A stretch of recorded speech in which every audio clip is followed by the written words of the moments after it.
What's up everyone, how are you all? Today we are back with another amazing Naruto story. What if female Naruto lost her parents and raised by goddess? If you enjoy then please like, share and do comments. And also check the description box to original creator of this beautiful creation. After Xena and Naxena had arrived at Mount Olympus, the other gods had fun playing with the little girl. It had been ages since a child had been there, and even the stone-cold heart of Hera had cracked and softened with the little girl. Many had wondered if the little girl was a blessing to them. But, as time went on, Zeus awoke the dormant powers within Naxena, giving her the birthright she was born into. She was to become a goddess when she got older. For now she was a demigod until Zeus and the others felt she would fully ascending godhood. Flashback: No justice. Zeus was walking down a hallway of his palace as he saw 5-year Naxena sitting next to a small pond in the center of the garden. But that isn't what caught his eye. Laying before the small girl was a scroll that had blue on it. Her hands held above the pond as the water slowly rising up to touch her hand. He couldn't help be surprised at what he saw. This shinobi are able to do things only gods of the past were able to do. That chakra is amazing, he thought to himself. Naxena sat there playing with the water and was slowly pulling a fish into the little ball she had from above the water. "Come on little fish, I'm not trying to hurt you," she cooed as she watched it slowly swim up the little stream she had connected to the spear of water. Zeus walked up behind her watching her as she focused on this little trick she was trying. But he stepped on a stick making her lose her focus and the spear and fish fell back to the pond. She turned to see who was there and gave him a huge foxy smile. "Hi Grandpa Zeus," she said with so much joy in her voice. "Hello my dear, what are you doing?" asked Zeus. She looked down at her scroll and over at the pond before turning to look back at the king of the Greek gods. "I am working on my ninjustice. Ba-chan tested my elemental affliction and it turns out I am able to use them all. But, with Kyuubi sealed in me, I have to work twice as hard at my chakra control. So, I was trying to make a new exercise with water that I can pull living sea life into it," she explained as Zeus nodded his head. He remembered talking about chakra with Kami, so he and the other would understand how it worked to better aid Naxena in it. "That is a spend idea there my dear," he told her with a smile. End of flashback. No justice. Ares and Hades had spoken with Kami about creating their own summons so that Naxena would be able to take back with her to the shinobi world. As it was, Ares loved the idea. But he needed Hades' help, for he wanted to use Cerberus as one of the summons as well. Naxena was given one of Cerberus' puppies as a gift on her 6th birthday. Lycaon was born with only 2 heads and looked more wolf than any of the other puppies that Cerberus had that year. The second Naxena saw Lycaon, they had bonded. As well, the other oddity with Lycaon was she was the only one in the litter that was able to speak at only 3 weeks old. Hades had planned to give Naxena a puppy for her to have a companion when she returned back home. During her time there she was groomed into a warrior and goddess. Xena had made sure that none of this would go to her head. For they have seen many before fail and become nothing more than food for the worms. "Okay Naxena, you have only 1 week left here before you return to Konoha. There you will take your place as clan head of both Namikaze and Uzumaki clans in the village. But, before they allow you a sit in the council you will have to become a Chunin. So, I will return back with you and take both seats till you are able to take over," said Xena as she looked over at her granddaughter. Naxena had grown to be almost a copy of Xena. The girl for the age of 12 already stood at 5 feet 8 and she was still growing. Her long sun-kissed blonde hair had streaks of black and crimson red running through it. But what caught everyone's eyes was her crystal blue eyes that had a small amount of silver in them. When Zeus went to awaken her powers, her hair had taken on the black and red along with several silver in her eyes. This laid claim to her being a Greek demigod. But, the people of the shinobi world wouldn't know this, for they only knew of Kami and her crew. For all other gods had been forgotten. "Yes, Grandma. I understand and thank you for the help. I'm just sad that Grandpa isn't coming with us or any of the others," said Naxena as she turned to face Xena. "Don't worry my sweet angel. They will visit when they are able to and will help you in your journey in life. They're your family and you have granted us the greatest blessing of all by bringing us all together," said Xena as she smiled at the young girl. "But, we must get everything you will need. Ares has had you sign the summoning scroll he and Hades had worked hard on. But, I am still trying to figure out why those two made 3 boss summons. The girl just shrugged her shoulders and finished putting on her leather battle skirt on and fixed her boots. She had taken up wearing an outfit like the one Xena had wore in the past. Only different was she had orange mesh body armor, long sleeves and leggings with black leather corset with a black tank top, black shorts with black battle skirt and knee-high black leather boots. Black leather gauntlets with black fingerless gloves with metal on the top part of her hand, and even the gauntlets had metal worked in on them with designs to stop any blade that tried to cut her. Even her boots had metal that covered the Achilles tendon on the back of the boot. Hephaestus had done his own special design on each item, giving her a look like no other. Naxena pulled her long hair into a high ponytail as two long bangs framed her face. She finished her look off with putting a kunai pouch on her right leg and her other pouch on her back. She clipped her dual-spilt chakram to her right hip and securely placed her sword on her left side. Both Ares and Xena had taught the girl to use a weapon with both hands. They wanted to make sure she could always protect herself matter what. Hephaestus was just glad to put his skills as a blacksmith back into use for the girl. He had even learned to seal items in scrolls and had gone above and beyond to make sure she will never run out of weapons, and somehow figured out that his special metals could have charka infused into them and make them even more strong and deadly. "Kid, are you ready to return to that village?" asked Kurama. The gaunt nine-tailed fox had awoken early when Naxena's powers were awoken. Zeus and his brothers, along with Ares and Xena, had entered Naxena's mindscape to see the cage fox. They had gone in after the girl had blacked out and saw the red aura surrounding her.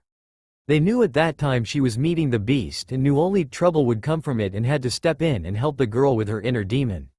"Yeah, I'm ready. Let's rock this shinobi world," said Naxena as she smiled to herself. "Kid, come to me. I have another summoning scroll for you to sign.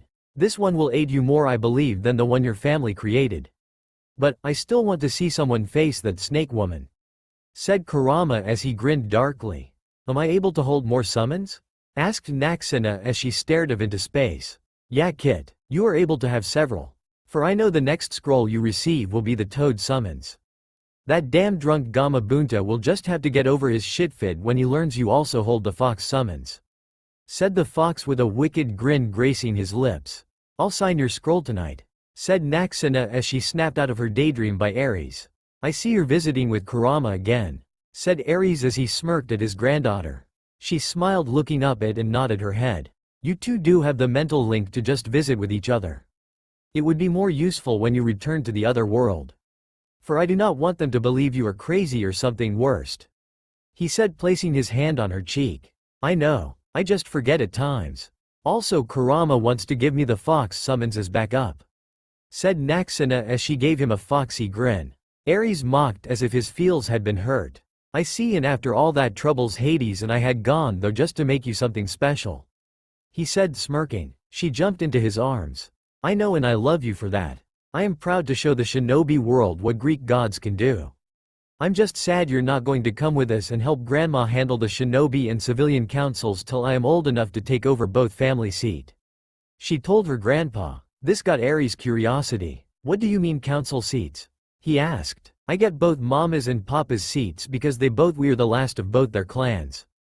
"As Uzumaki Namikaze heiress," said Naxena as she trailed off, seeing the look in Ares' eyes.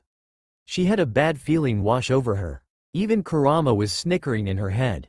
There was a reason Xena never told him. "Nice of you to spill the beans, kid," laughed the fox. "Stop it, I didn't know. I thought he knew," she cried, anime tears in her head. This was not going to end well at all. Just then Xena walked back into the bedroom to see the look on Naxena's face and the devilish smirk on Ares. "Don't you dare think about Ares. I will handle everything for her. You will only help when I needed it. Other than that, you stay away from those council meetings," growled Xena as she walked up to her husband and smirked at him. He knew she would keep her word and make his life hell. Even though he didn't care. He knew whatever he did, it would affect Naxena in the end, and that was the last thing he wanted to do. "Fine, but I do wish to oversee the meeting when she returns back there," said Ares as he looked over to the bedroom door to feel several eyes on him. There stood Zeus and Hercules. Zeus had the look of amusement at his son. "I see you are acting like a protective grandfather to our little angel," said Zeus as he walked over to Naxena and places a hand on her should. "What else would I do?" shot back Ares as he glared at his father. Hercules laughed into his hand trying to make it appear as he was coughing. Well, with how you behave at our own meetings they will not know what hit them, he said as he walked up to Naxena and pulled her into a huge bear hug. Just make sure he doesn't set anyone on fire again, he told her as he pulled away and smiled. I can't promise that, said Naxena, for I might try to do the same thing, she said with a smirk. Hercules looked at both of them. Yeah, you two are related, he said with a heavy sigh. Just then Hera appeared in the bedroom and smirked at everyone as she pulled Naxena into a hug. My baby girl, I have a gift for you, she said as she pulled out a baby peacock and held it before her. She will allow you to speak to me whenever you want.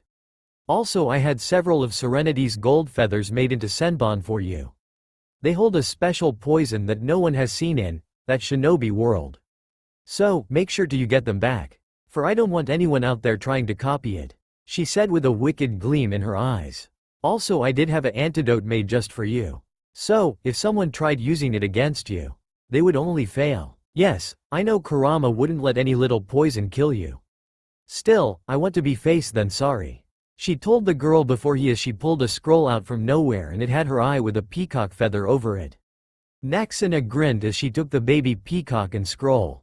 Thank you Grandma Hera. By the way, what's her name? She asked as she looked down at the little silver and blue peacock chick. Hera blinked several times and looked down at the chick as well. You know, I didn't even think to name her yet, said the mother of all gods. Naxena tilted her head to the right and looked deep into the little chick's eyes and smiled. Your name will be Maze, she told the Maze as she rubbed her little head, and Maze appeared to be smiling as well.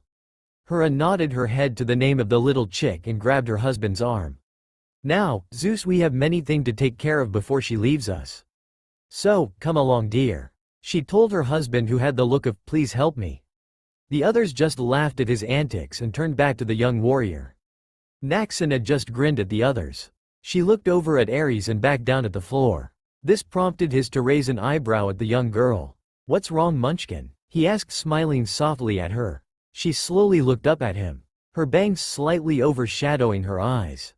I'm scared. This will be the first time in a very long time not having everyone around, she said with tears building up in the corner of her eyes. Ares smiled and pulled her into a hug. Don't worry, I'll be there every weekend. I still have a lot to teach you. As well, I want to see what type of sensei they will try to give you. If I don't like them, I'm going to talk with Hades and Kami and bring back a true warrior to train you, he told her as he pushed her back and placed his right hand under her chin, raising her face to meet him in the eyes. But, no matter what, just remember, I am very proud of you, of all you have done in your short life, he told her as he turned away. This had both Xena and Hercules looking at him in total shock. As far back as Xena could remember, he had never said that to any of their child. He had told her that after their first child, but he had never said those words to anyone else. Thank you Grandpa, said Naxena as she smiled up at him. It's going to be fun when you visit. No one is going to believe you're my grandfather, she told him as she slipped past him and walked back over to her bed. This had Ares grinning. I know, I do look very good for my age, he said with a chuckle. Yeah, come on, Grandpa. You still need to help me get everything ready for when we return, said Xena as she threw a pack at him and smirked. Ares caught it in midair and followed Xena out of the bedroom. Hercules looked at Naxena and smiled at her. I have a gift for you, said Hercules as he pulled out a silver sword. Hephaestus has been teaching me how to forge for a while, and when you came here all those years ago, I knew I wanted to make you something special. So, Hephaestus has shown me how to forge this sword for you. I do hope you like it, he said, smiling at his niece. Naxena looked at the blade and back at her uncle. Thank you, I love it, she said as she took the blade and looked at it. It had a silver silk and black leather scabbard that the sword laid in, and black leather belt with silver buckles so she can strap it to her waist or back. This works perfect. I have been training lately to wield dual swords. Thank you so much Uncle Hercules, she told her uncle as she attacked the belt to her right side. The days had flown by and it was the eve of October 10th. Xena and Ares stood before the other Greek gods. They were awaiting Naxena. The girl had been so nervous the night before Xena had sung her to sleep like she had done when she was a baby.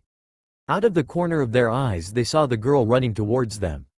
She had a black cloak over her clothes and she had a nervous smile. "So, you ready there, Munchkin?" asked Ares. He had a feeling Naxena had left the others a surprise and he would be hearing all about it on his return. "Yeah, I'm ready," said Naxena with a confident smirk. Unknown location. In the shadows was a soft red glow coming from behind an ugly orange mask that only had a single hole cut out of it for the left eye. A smirk crept upon the man's lips. His glowing red eye spun wild with 3 tomas. "Soon, the time will come," he spoke as another man with wild orange hair and strange purple eyes looked at him. Konoha. Time had gone by very quickly the past few years. Without the Kyuubi vessel, the villagers had settled down some. They still went all out though on October 10th. This marked the 13th year of the defeat of the great Kyuubi no Kitsune, and the village was having a grand time. All but for a select few. They stood at the south gates of the village. It was almost 6 p.m. and their guest had yet to show up. "Lord Hokage, you truly believe that woman would return the girl after all this time?" asked a man with bandages wrapped around his left eye and arm. The third Hokage turned and glared at the man standing just to the right of him. "Danzo, they will return. They are the girl's family and have more claim to her than we do. She was born in this village. But the day her parents died she was free to leave here," said the age leader as he looked down the dirt road leading to the village. This angered Danzo even more. "That girl holds our greatest weapon and you foolishly allowed it to slip out of this village," argued Danzo as he turned to face his old friend. Before another word could be uttered, a flash of light and flames appeared before the small group. There stood a tall man with tan skin and curly, wavy hair and goatee with mustache. His dark brown eyes fixed on Danzo. Next to him was a woman with long dark brown hair and silver blue eyes with a flicker of violet. She narrowed her eyes at the mummy of a man before them, and in front of the two stood a tall figure in a long black cloak. Ares placed his hand on the figure's right shoulder, squeezing it softly. "You know, Hokage, you should keep a tighter leash on that mummy you have there. I have aided and killed many men like him in the days of the Greek gods. I wouldn't mind killing him here and now." He spoke with a smirk as he eyed Danzo. Watching the bandage man take a few steps back, Danzo knew something didn't set right with the man that stood before him, and this wasn't the time and place to find out what all this man before him could do. He would have his time. But for now the old war hawk just stepped back and played the fool card. "Ares, you are not to kill anyone at the moment, even though that man should be eradicated from this world. But that is for Kami to handle, not us," said Xena as she turned to the third Hokage. "It has been a while, Sarutobi," she said as she held her hand out to the aged leader. He reached out to her and braced her forearm and they shook hands. "That it has been, Xena. Did all go well with her training?" asked Sarutobi, with a worried look in his eyes. Behind the man stood Jiraiya and all the clan heads. They had wondered why they were called for this meeting. Jiraiya stepped forth and looked at Xena and then at Ares. "I take it this is Naxena Uzumaki Namikaze?" he asked as he looked at the cloaked figure. Behind the Sanin one could hear the gasps from the clan heads. Even Danzo did not know of this little bit of information, and he had his hands in everything that happened in the village. "Yeah, it's me, Ero Sennin. But I thought we agreed not to inform everyone of who my parents were till a later time?" asked Naxena as she pulled the hood back to her cloak and looked at everyone. Jiraiya smirked at the girl. "There are many things at play and I feel it best to just out you," he said as his face took on a grim look and his eyes lead a straight line to Danzo. Ares and Xena narrowed their eyes and gave a slight nod. Naxena just sighed and looked over at Gigi. "Gigi, I've missed you so much," said Naxena as she hugged the aged leader. Sarutobi smiled, looking up at the girl. "You have grown so much. I have missed you as well, my dear. It had been very quiet without you around to liven up my day," he told her with a soft chuckle.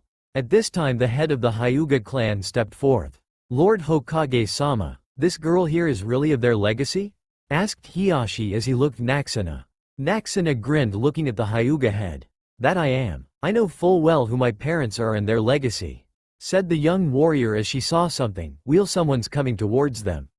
Two Anbu walked up to the small group. "Lord Hokage, several of the villagers have gotten out of hand and set fire to several stands. The two elders are doing their best to keep it under control. But, sir, they are failing miserable," said the Anbu in the dog mask. With a heavy sigh the third turned back to his returning guest. "I am sorry to cut this short. As well, thank you, Inu, he said as he vanished in a swirl of leaves. This made Ares raise his eyebrow a little.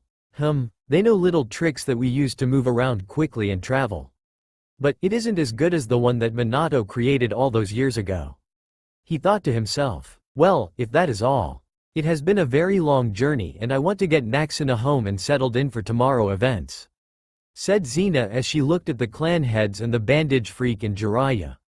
Naxena grinned and linked arms with Jiraiya. Eros Sennin, have you missed me? She asked, tilting her head to the side and giving him a cute smile. Jiraiya face planed as he heard his nickname that his adorable goddaughter had given him all those years ago. How many times do I have to tell you to stop calling me that? He shouted as he walked away with Xena and Ares. The others just watched them leave. Man, that is a fine alpha, thought Suma. A small blush could be seen on her cheeks. The others in the group just watched Xena walk away. Man, they do not make women like her anymore. Several of the men thought, as even Danzo shared in this thought. But one thing scared them at the gate as a two-head wolf cub the size of a Shetland pony ran past them. Even Suma's wolf partner was shocked to see this.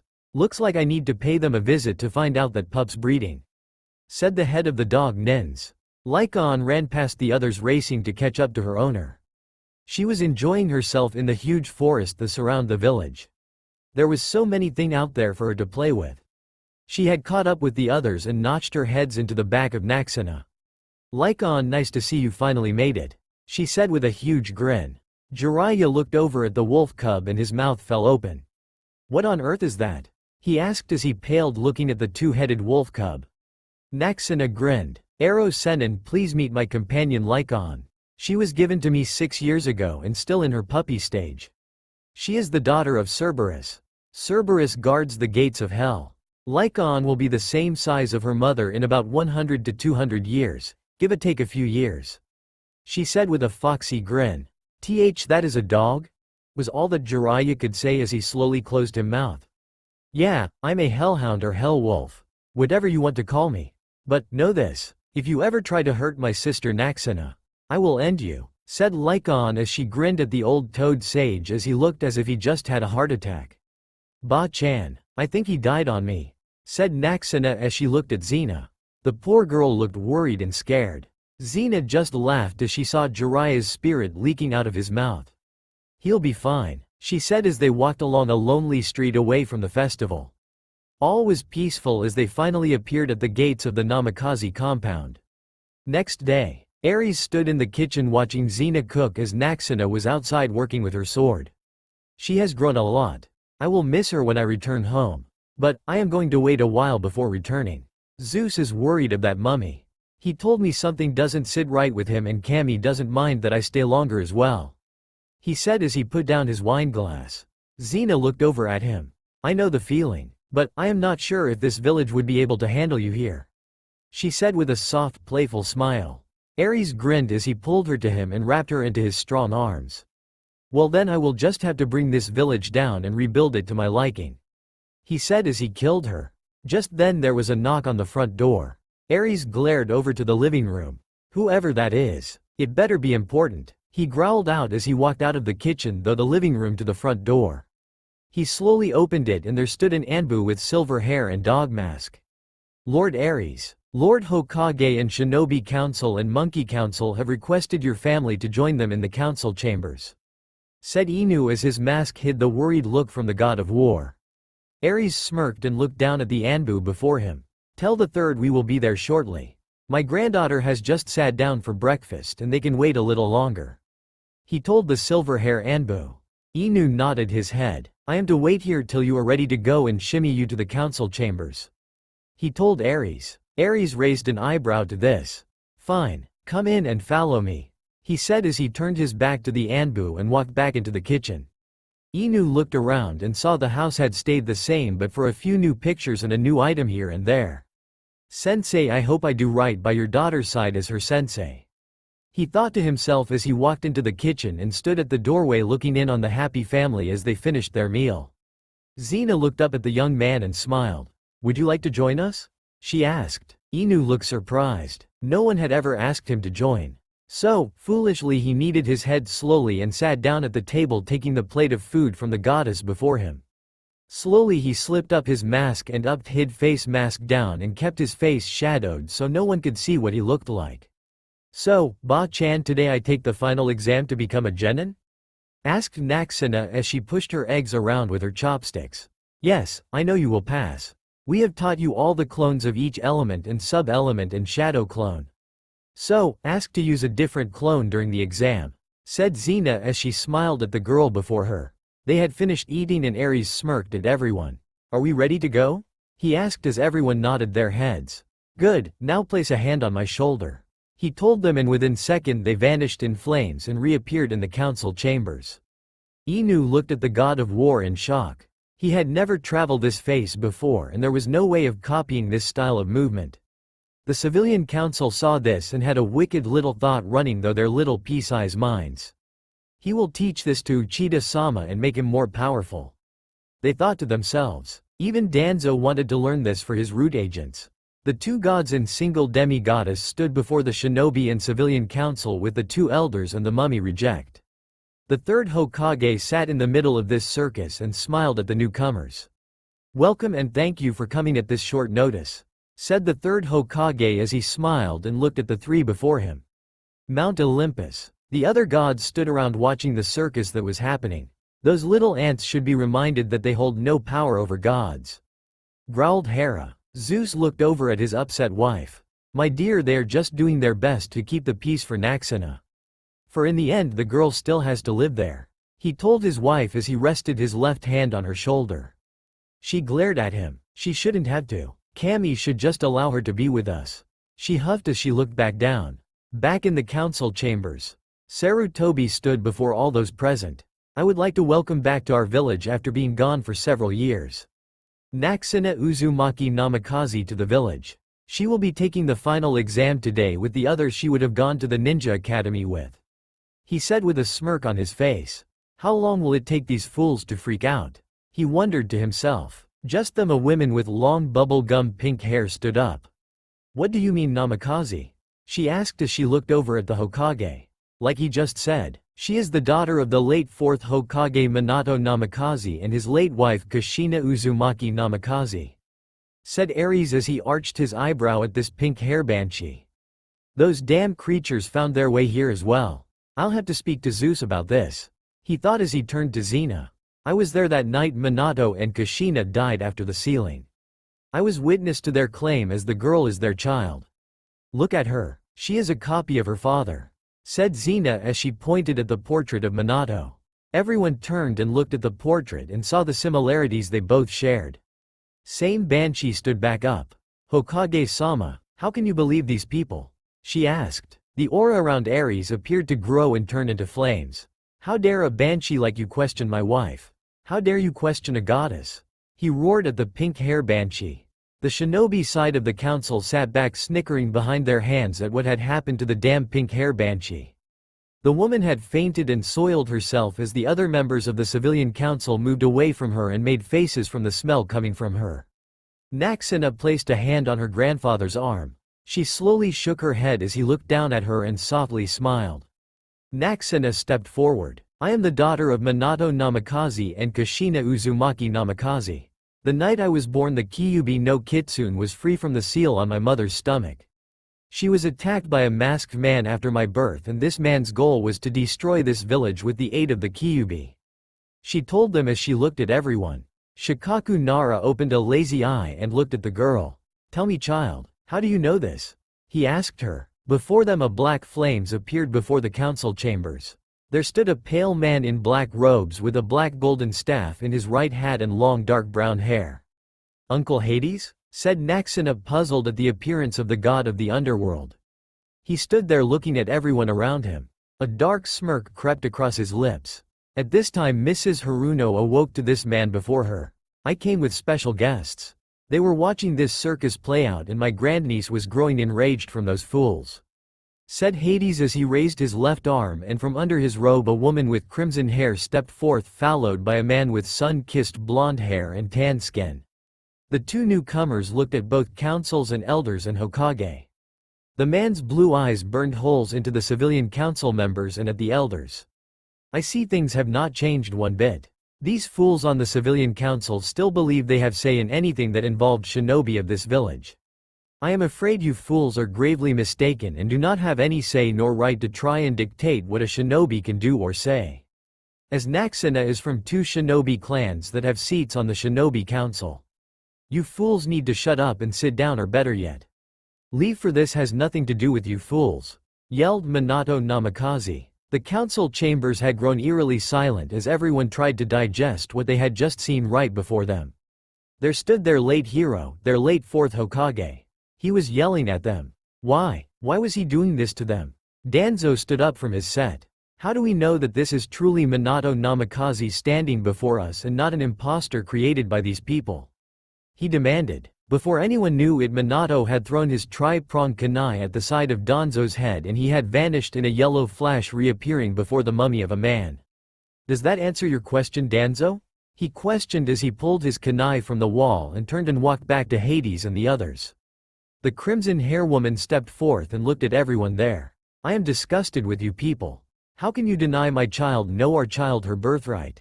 She is Naxena Uzumaki Namikaze, the daughter of Minato Namikaze, and I myself Kushina Uzumaki Namikaze. She told them as she glared at the civilian council mainly. I know what you bastards have been pulling and know this. All land, business belong to our daughter. Both our bank account and other accounts we hide from you bastards go to her. So help me, if I find out you have stolen from her, Kami and the Greek gods will not stop me from unleashing my wrath on you people. For Kami and the Greek gods will be behind me and my husband on unleashing a heavenly wrath that this world has never seen.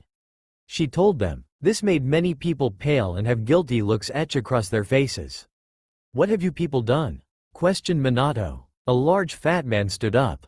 With your deaths we took the money that would have gone to you and put it to the civilian council fund to build more houses, shopping centers and so on. He said as he tried to look triumphant with what they did with the money. Minato glowed a soft golden color as a crimson color overtook Kushina. Then the income from those places and as well as the houses and business belonged to Naxena from this day forth. If not, then they will be sitting new members to the civilian council. Growled out Minato. We do not have to bend to your will, Minato. You're dead and that child there is a beast and shouldn't be allowed to live in this village. Said the fat man with an arrogant smirk across his face. Before anyone had known what happened, 2 golden swords with golden flames appeared in Kushina's hands and before anyone could stop her, she had sliced the man into an clean X. The flames had stopped him from bleeding out as he fell to the ground in 4 pieces. She looked at the others. Now what were you saying about our daughter? She asked in a sickly sweet voice. A well-built man with a scar across his left cheek stood up. As treasurer and one who overlooks planning and development, I sign over all rights and fund to your daughter Naxena Uzumaki Namikaze. He said as a seal on his right forearm glowed and a black scroll appeared. Within this scroll are all accounts and deeds to everything these fools have stolen or have tried to steal. He said as he smirked at all those who looked at him enraged. Weston, what the hell do you think you're doing? Asked a woman with orange hair. He looked at her, returning what rightfully belongs to the girl. He said as he walked around the table to place the scroll in the girl's hands. Another man stood up and walked over to them. I have documents showing here of the embezzlement the 2 elders and Danzo and remaining civilian council have done to your family accounts. The man had long raven hair and a scar on his neck. These 2 men were former shinobi that had their careers tragically cut short due to injuries. Sarutobi stood up, slamming his hands on the table before him. As killer intent radiated from his body, he glared at everyone in the room. He snapped his fingers as several teams of Anbu appeared along with a special guest. Ibiki stood in the center of the council chambers, an evil smirk across his lips. Now you're my bitches, he told them as Anbu grabbed them and vanished in a swirl of leaves. Danzo stood up and grinned at them. You are powerless against me, he said as he pulled the bandages off his face and right arm. There in the horrendous glory were 6 red eyes with 3 tomas in each eye. Hades grinned. Foolish human, those will not affect me. For I am the god of the underworld. With Kami allowing me permission, I am taking you to Tartarus, where you will suffer a much worse fate than what this man before you ever could dream of doing to you, he said as he motioned his hand to Ibiki. Before Danzo could do anything, Hades' icy hand was on his head and they both vanish. Minato and Kushina softly smiled and walked up to their daughter and wrapped her into a hug. "We love you Naxe-chan. We're just sad we can't stay," said Kushina as she kissed Naxena on the forehead. She looked up at Xena. "Grandma, please watch over her," she said with a single tear rolling down her cheek. "Naxe-chan, I'm sorry for believing those fools. But I hope you have a happier life from here on out," said Minato as he kisses his daughter's forehead and looked at Xena and Ares. "Please keep her safe," he asked. Sarutobi and the Shinobi Council stood there watching the family and the two dead or formerly dead parents of Naxena. "How are you two here?" asked Sarutobi as he looked at the couple. "I am the granddaughter of two gods and have powers that doesn't belong in this world of Kami and has allowed me to return to my family in Mount Olympus, and Minato was given a special gift and was sent with me. But for this we are not allowed to interfere in Kami's world and have to stay on Mount Olympus for the next 10,000 years. She told them. "But with what was happening, Kami allowed Hades to bring us here to help our daughter," said Minato. "But we must be going. Our time here is growing short and I do not wish to be face to face with the Shinigami once more." With that said, they both vanished in golden and crimson flames. Naxena looked sadly at the place her parents once stood. She sighed and turned to face the others. "So, Gigi, what are you going to do with the civilian council?" she asked. The old Hokage looked at the last two remaining members. You two will head it all. You both did all the work anyways while the others just fought about silly things," he said to the stunned men. They surely didn't expect their honesty and loyalty to the late fourth Hokage and to the third Hokage to make them heads of the civilian council. Both men just nodded their heads dumbly and took their seats once more. "I have one question," said Weston. The third nodded his head for him to go on. "Can we appoint others to aid us on field of the council we do not know very well?" asked Weston. "Yes, but make sure they are ones you are able to trust and will not allow this power to go to their heads. For I do not want a repeat," said the third as he turned to the others. The two men nodded their heads and looked at each other. Shinobi Academy. Ares, Xena, and Naxena walked through the main doors and walked down a long and colorful hallway. They came up to a room that said 110. Inside room 110. "Now class, we have a new student that will be joining us sometime today," said a young Chunin with a scare going across the bridge of his nose. The classroom grew silent as the students looked at their teacher as if he had grown a second head. "What do you mean a new student?" yelled a boy in a gray jacket with a fur-lined hood, his puppy resting on his head. "Well, Kiba, this student has been on training trip for the past few years but has returned so they would be able to graduate with others their same age," said the scared man to the now named Kiba. "Iruka-sensei, who in our age group has been gone since the beginning of the academy?" asked a pinkhead at the front of the classroom to the now named teacher. Before Iruka could answer the pinkhead, there was a knock at the door. Everyone turned to the door and Iruka walked over to it and slid it open. There before him towered a raven-hair man in dark-hair brunette and a girl with crystal blue-silver eyes with sun-kissed blonde hair with red and black strands of hair. Iruka looked at the newcomers. "May I help you?" he asked, unsure of who these people were. "Yes, I am the new student. You just inform the others of that is joining your class for the final exam," said the blonde-hair girl as she smiled at the dumbfounded Iruka. You're Naxena Uzumaki Namikaze?" asked the dumbfounded, scared teacher. The class grew silent when they heard her last name. "She's the Namikaze heiress?" screeched a bubble-gum pink-hair girl. Everyone looked at the pinkhead. "Troublesome, just troublesome," said a boy with black hair in a pineapple ponytail. His lazy eyes rested on the girl. Ares stepped forth and glared at all the boys in the classroom. "I expect you all to treat her with respect. If I hear otherwise, not even Zeus or Kami can save your asses," he said with a wicked grin gracing his lips as he held up his right hand and a fireball formed from thin air. This caught the Uchida heir's attention. "I must know how he did that," he thought to himself as his onyx eyes gazed down at the strange leather-clad man. "Grandpa," whined Naxena as she looked embarrassed from his antics. "You're as bad as Dad and Great-Grandpa and my uncles. I'm just glad Uncle Hercules, Uncle Joxer, and Uncle Autolycus are not here to make more trouble," she said as she sighed. Ares smirked as her looked at her. "I could fix that and have all three here for you every day," he told her as he snapped his fingers and Hercules appeared and looked around the room. "What is it, Ares?" he asked, looking a little annoyed as he was only half dressed. Luckily for him, he had his pants on.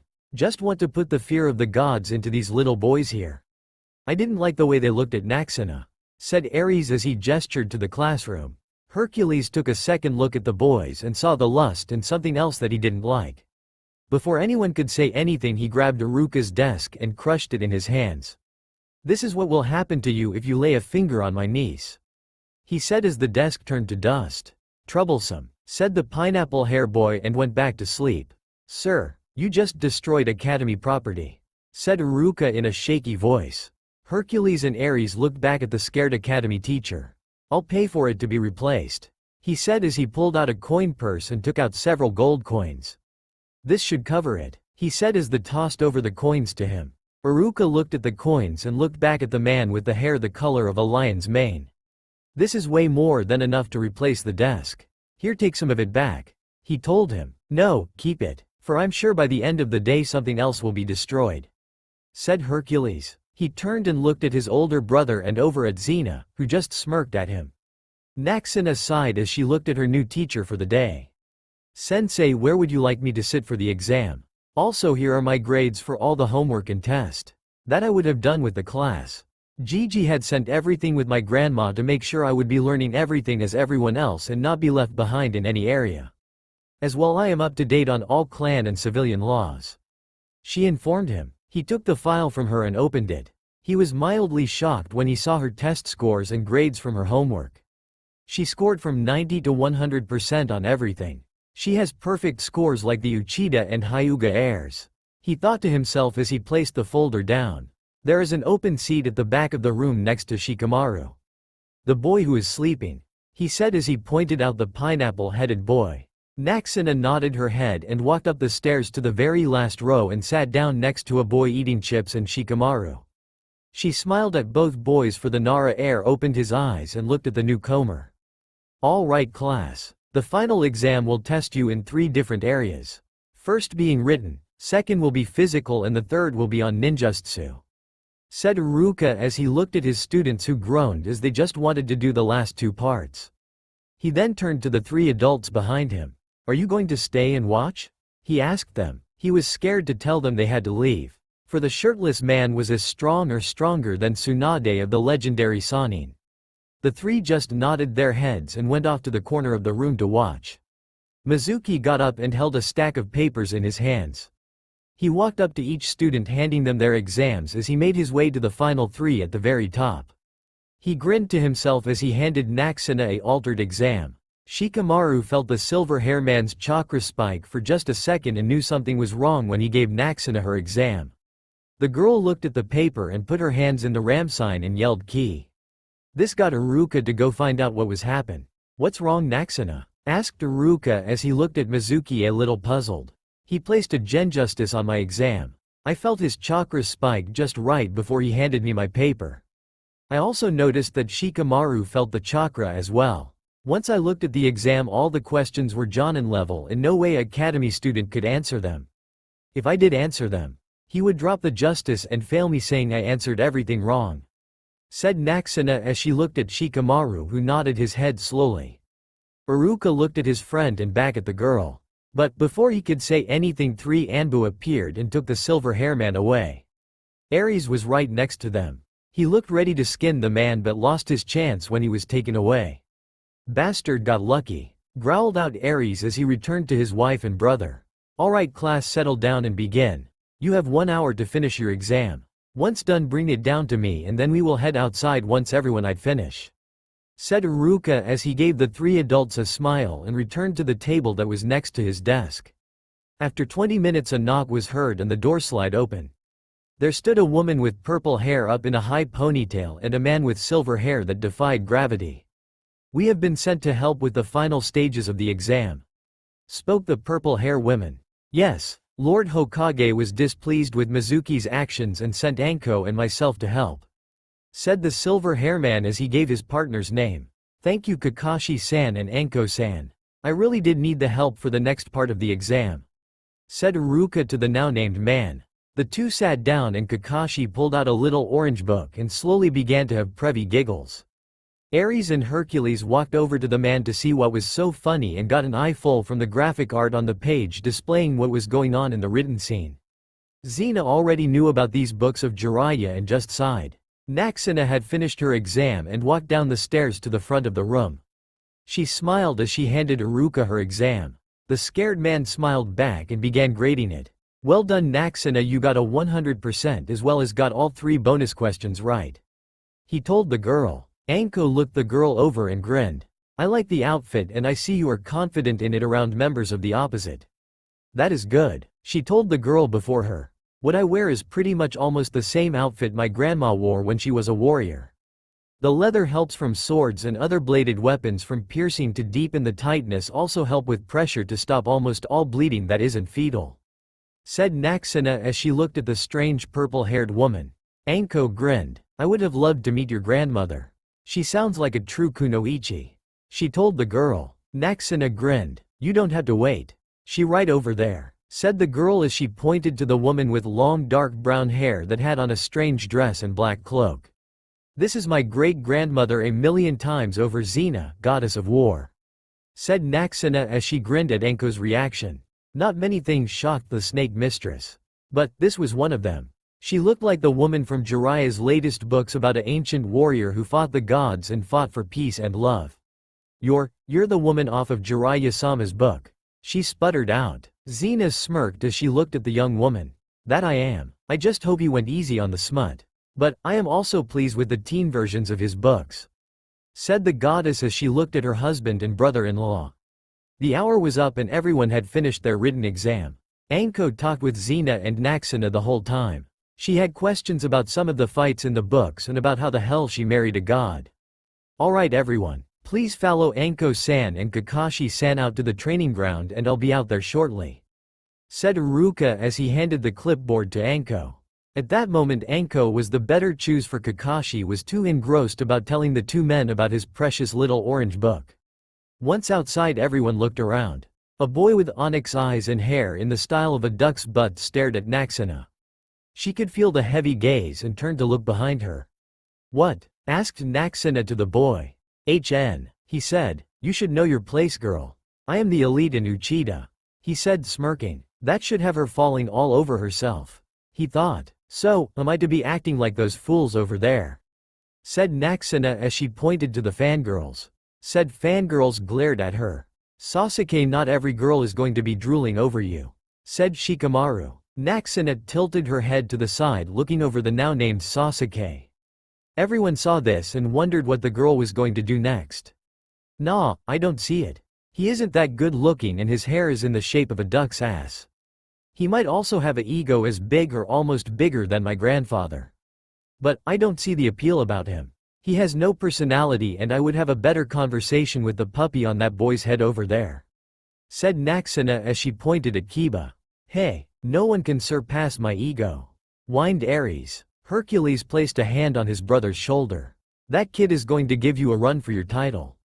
He laughed. "Listen up maggots. I am going to be in charge of grading you on how well you handle a weapon. We would do taijutsu, but I don't feel like getting dirty and Mr. Previ there is too into his book. So maybe when Iruka comes out we will go from there," said Anko. Just her presence alone scared half the kids and it didn't help she had a very large snake wrapping itself around her body at the time.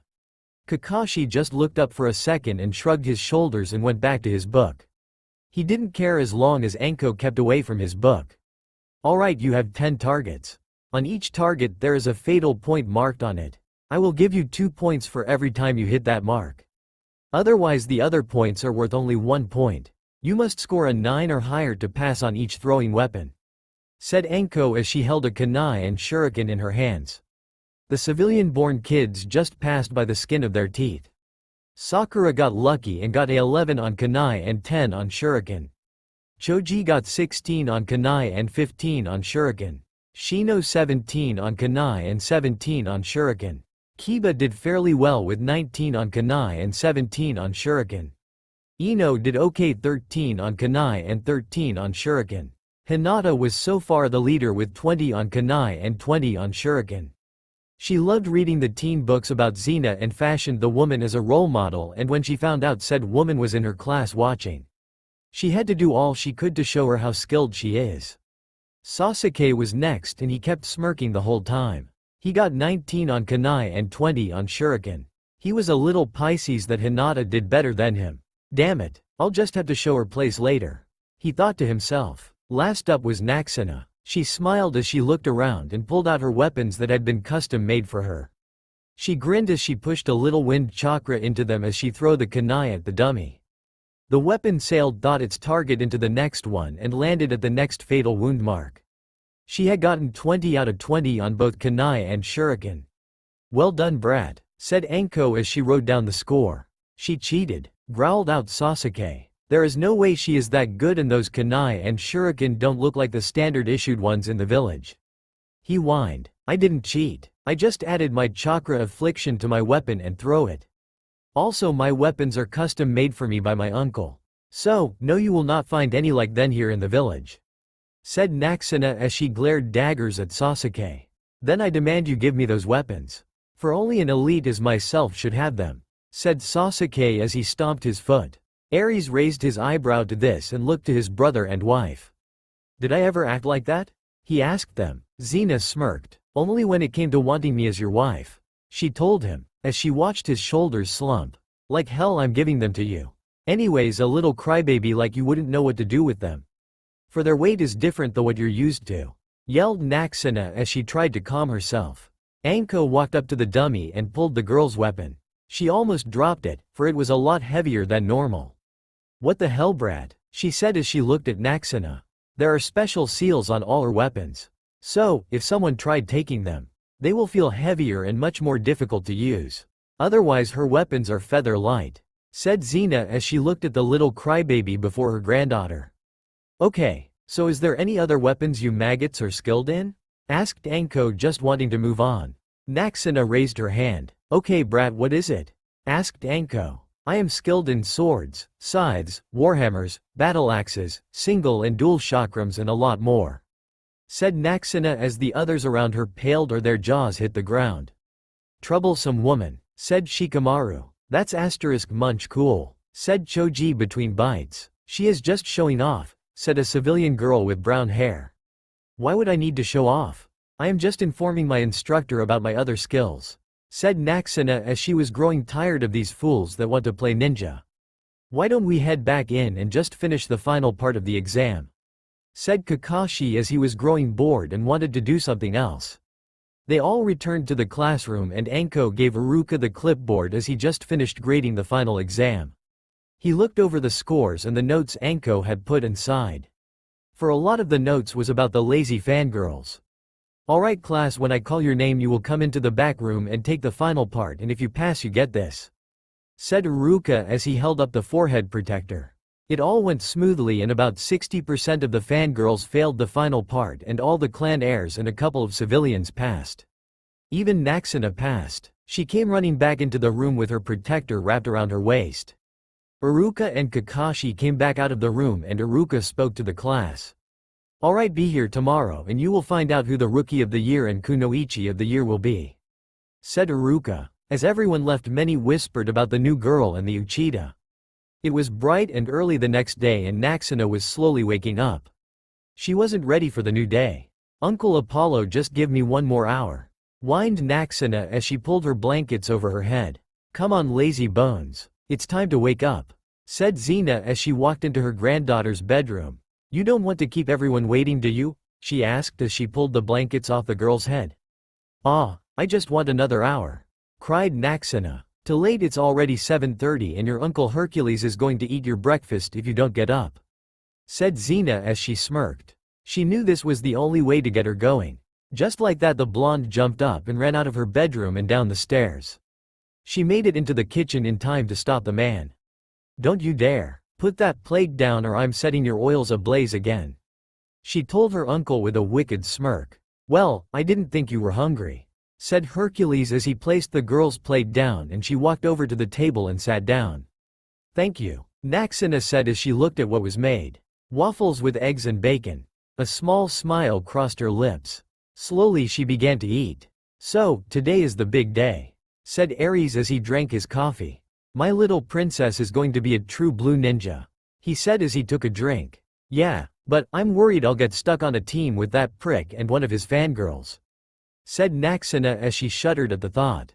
I'm sure they will put you on a team that better suits your skill set, said Xena as she came walking into the kitchen with a package in her hands. I hope so, said Naxena as she finished her breakfast and stretched. Thank you Grandma for the breakfast, she said as she stood up to go get ready. Just 1 second, said Aries as he smirked. We have a gift for you, he said as he motioned for her to sit back down. She complied and sat back down looking at everyone. That is when she spotted the package in Xena's hands. What's that you have there? She asked as she pointed at it. Well, open it and see for yourself, said Xena as she passed the package over. Naxena took the package and ripped it open. Inside was a black battle kimono with the long sleeves and it had little orange foxes and blue butterflies sewn into it. Next was black shorts and dark orange obi. Also inside was a black and blue pouches and a matching pair of thigh-high shinobi boot and black fingerless gloves with steel knuckles and metal plating over the top of the hand. Not to forgotten dark orange body armor mesh. She looked up at everyone and smiled. Thank you so much, she cried. Your mom and I have been working on this outfit for a while. I know you like my warrior dress, but I wanted you to dress more like your mom did in her time, said Xena as she hugged Naxena. Naxena ran upstairs and changed into her new outfit. She smiled at herself as she looked into the mirror and pulled her long hair into a high ponytail and braided the loose ponytail. One last look, she fixed her weapons to her outfit and ran back down the stairs. How'd I look? Asked Naxena. She looked at everyone as she saw something flash in Aries and Hercules' eyes. But, Xena smirked. You look beautiful and you're making your mother proud, she told her granddaughter as she hugged the girl. We're coming along to see who they place you with, said Aries as he put his newspaper down and stood. Hercules stood up quickly as well. Yes, it would be good to know your new team and sensei, said Hercules as pulled his shirt on and walked over to the front door. Naxena sighed as she looked at Xena. Really? Was all she could ask. Yes, really, said Xena as she rolled her eyes at them. Hokage Tower. Sitting in his office, Sarutobi lit his pipe. There before him stood several Jonin. Each looked at the folders in their hands and back at their leader. Do any of you have any questions about your teams? Asked Sarutobi. Ninja Academy. Naxena entered the academy and went down the hallway to her classroom. She saw an empty seat at the back row. She went and sat down. The girl next to her looked up and smiled softly. Hello. I'm Hinata Hyuga, said Hinata as she softly blushed. Naxena smiled brightly at the shy girl. Nice to meet you, Hinata-chan. I'm Naxena Namikaze Uzumaki, she told the girl. The classroom was slowly filling and the other genin took their seats to find out who their teammates and sensei will be.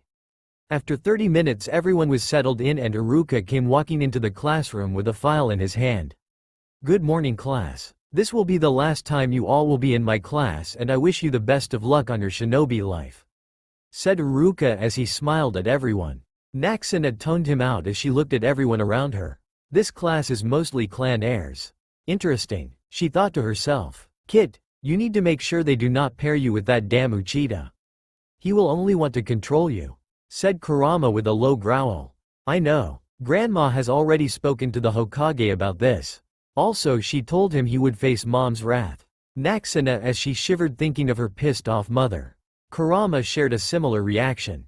He remembered Kushina going after someone over the smallest thing. Naxena snapped out of her conversation with Kurama when she heard the scared teach about the teams. Team 7 will be Sasuke Uchida, Sakura Haruno, and final Choji Akamichi, said Iruka. Sakura was making an ass out of herself. Cha, power of true love baby, she yelled in Ino's face as well as the other fangirl. Xena had the look of disgust on her face. Damn foolish fangirls have no place on the battlefield. With her thoughts she turned to look at her husband. Aries had a calculated look on his face. Those useless fangirls will fall in their first true battle. I do hope Naxena doesn't get one of those worthless things on her team, thought Aries as his eyes connected with his wife. He shook his head and she knew that it wasn't good. Team 8 will be Kiba Inuzuka, Shino Aburame, Ino Yamanaka, and your sensei will be Karinia Yuhi, said Iruka. Ino looked at her new teammates. She was a little shocked to hear this. She thought she would be teamed up with Shikamaru and Choji. Iruka looked around and saw his final team just looking at him. Team 9 is still in rotation, so now to name Team 10. Shikamaru Nara, Hinata Hyuga, and finally Naxena Namikaze Uzumaki, and your Jonin sensei will be Ibiki Morino and his helper Anko Mitarashi. With Ibiki being head of T&I, he will not always be able to handle your training. So, Anko his second will help out on your training when she is free from her work at T&I. Said Iruka as everyone in the classroom paled, looking at the three unfortunate souls to get those two as senseis. Alright class, your senseis will be here after a short lunch break, said Iruka as he vanished behind the doors. Everyone stood and meet with their teammates. Sasuke just walked out and Sakura like the little lapdog she was followed after. Poor Choji just walked over with Shikamaru to meet his team. Just troublesome. I thought we would be together on a team, Choji, said Shikamaru to his best friend. Naxena hearing this smiled. If they get out of hand, we could always ask Ibiki-sensei to add you to the team. It wouldn't be hard because Shikamaru's dad is the Jonin commander, she said with a smile. Hinata only nodded in agreement. Shikamaru just smiled and looked at his best friend, who only smiled back at the others. Hercules placed his hand on Naxena's shoulder. Come on, let's go out to the training field and have a little spar to pass the time. He smiled while looking down at his niece. Sure, you guys want to come and watch? Asked Naxena to her teammates and Choji. Everyone just nodded their heads and followed the two out. Ares smirked. Looks like he wants to put the fear of the gods into the boy. He chuckled as Xena rolled her eyes. He might want to do that. But, every time those two spar, they destroy everything around them, said Xena as she shook her head and went after the two troublemakers. This was going to be a very long 30 minutes. Outside in the training field, the other students began to gather. Even other kids from different years gathered around to see this match.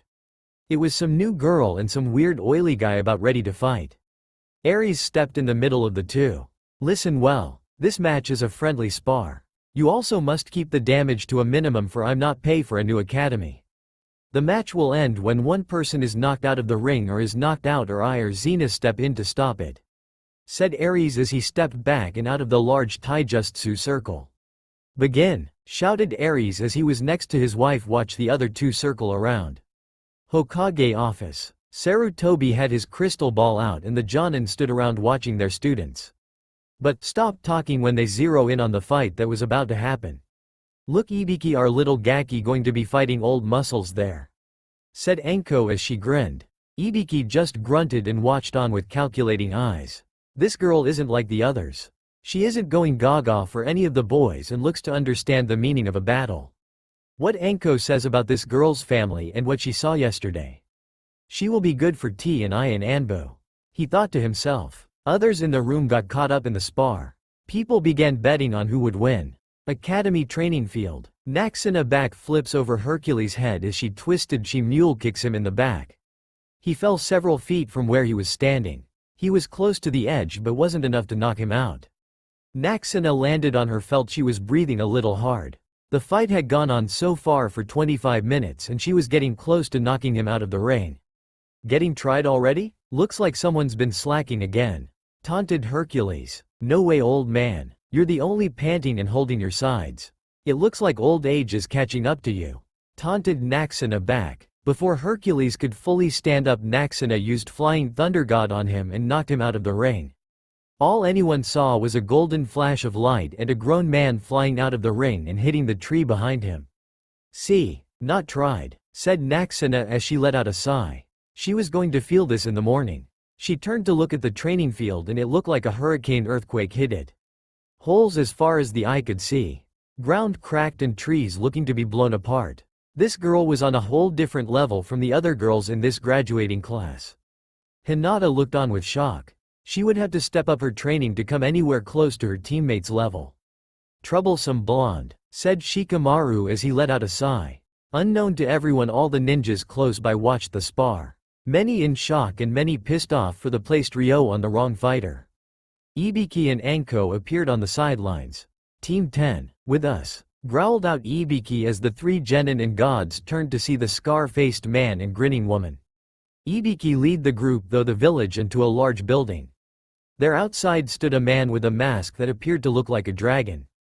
Dragon, said Ibiki as he nodded to the Anbu commander. Ibiki, I see they have finally made you take on a genin team, said Dragon. You could hear the smirk in his voice. That they did, but they also dragged Anko in on this, said Ibiki with a devilish smirk. Dragon looked at the three genin. My kami have misery on your souls. Naxena, Shikamaru, and Hinata looked at each other and back at the Anbu before them. Ares snorted from behind the three. Dragon looked at the leather-bound muscular man with a raised eyebrow behind his mask. Don't worry about them, he told the masked man. Then it's true. This blonde-haired child is a child of the gods? Asked Dragon. That she is. But please don't treat her different or special. She is like all other clan heirs and shall be treated like such, said Xena as she raised her hand to get the ANBU's attention on her. He nodded his head. That will be fine with me. I feared she would act like the Uchida brat, he said with a revived tone in his voice. You're telling me, if any of these three act like that brat, my snakes will be more than happy to have them for lunch, said Anko with a sadist smirk. Everyone's sweat dropped from her antics. Then why haven't you feed them the Uchida? Asked Naxena looking at Anko. Damn civilian council will not let me know him, said Anko with a pout as she kicked the dirt road away from the village. Jiraiya sat in a shady bar across from a blonde-haired woman. So, are you going to tell me what this is all about, Jiraiya? Asked the annoyed blonde woman. Jiraiya grinned at the woman. Now Tsunade Heim. I have a gift for you, he told the now-named Tsunade. He pushed a scroll over to the woman and she looked at it with a raised eyebrow. Slowly she reaches for it and unrolled it. Dear Tsunade-sensei, I am sending you this to let you know. My daughter Dud lived that night and is being raised by my grandmother. Naxena needs you in her life. You are her godmother and you can't just allow Jiraiya to be the only one of her godparents in her life. I know you are questioning about how I'm writing this now. Well, you remember those stories your grandma and my auntie Mito would tell about our great-grandmother Xena? Well, Xena is real and a goddess. When I died, the god blood in me awoken and took me to Mount Olympus. But, sadly, only very few can awaken that blood. But, anyways, please go meet your goddaughter. Kushina Namikaze Uzumaki. At the bottom of the scroll was a seal. Tsunade pushed a little chakra into it and out popped photos of the girl and Kushina and shockingly Minato as well. There with them was a tall blonde-haired girl with beautiful blue eyes and a million Ryo smile and long golden hair. You're telling the council lied to me 12 years ago? Asked Tsunade as she looked up at Jiraiya. Yes, they did, Heim, and I have been looking for you the whole time to let you know the girl was alive. She has returned to the village to become a genin, said Jiraiya as he smiled. She looked down at the photos once more. Tears slowly ran down her cheeks. Take me home, I must see her, she said in a whisper. Village. In a well-hidden Anbu training ground, Ibiki, Anko, and Dragon watches the three genin run 10 laps around the area. I can't believe it has been already a week, thought Anko as she smirked. These kids are unique in their skills and talent, said Dragon as he watched. They will be good at their job once I'm done with them, said Ibiki as a sadist grin crossed his lips. A cold chill ran down the three running genins' backs. It was like someone had walked across their graves.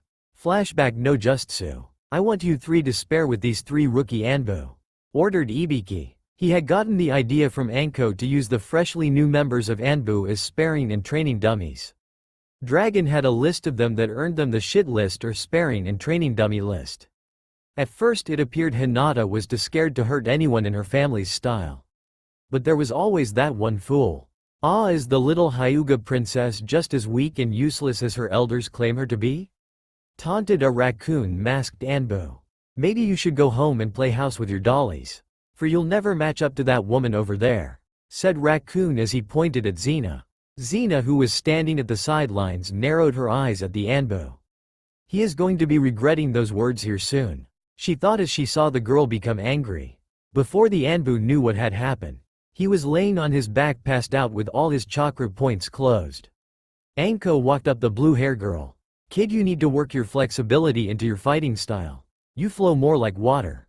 You're not the stone statues your family are in their fighting style, she told Hinata, who only nodded her head.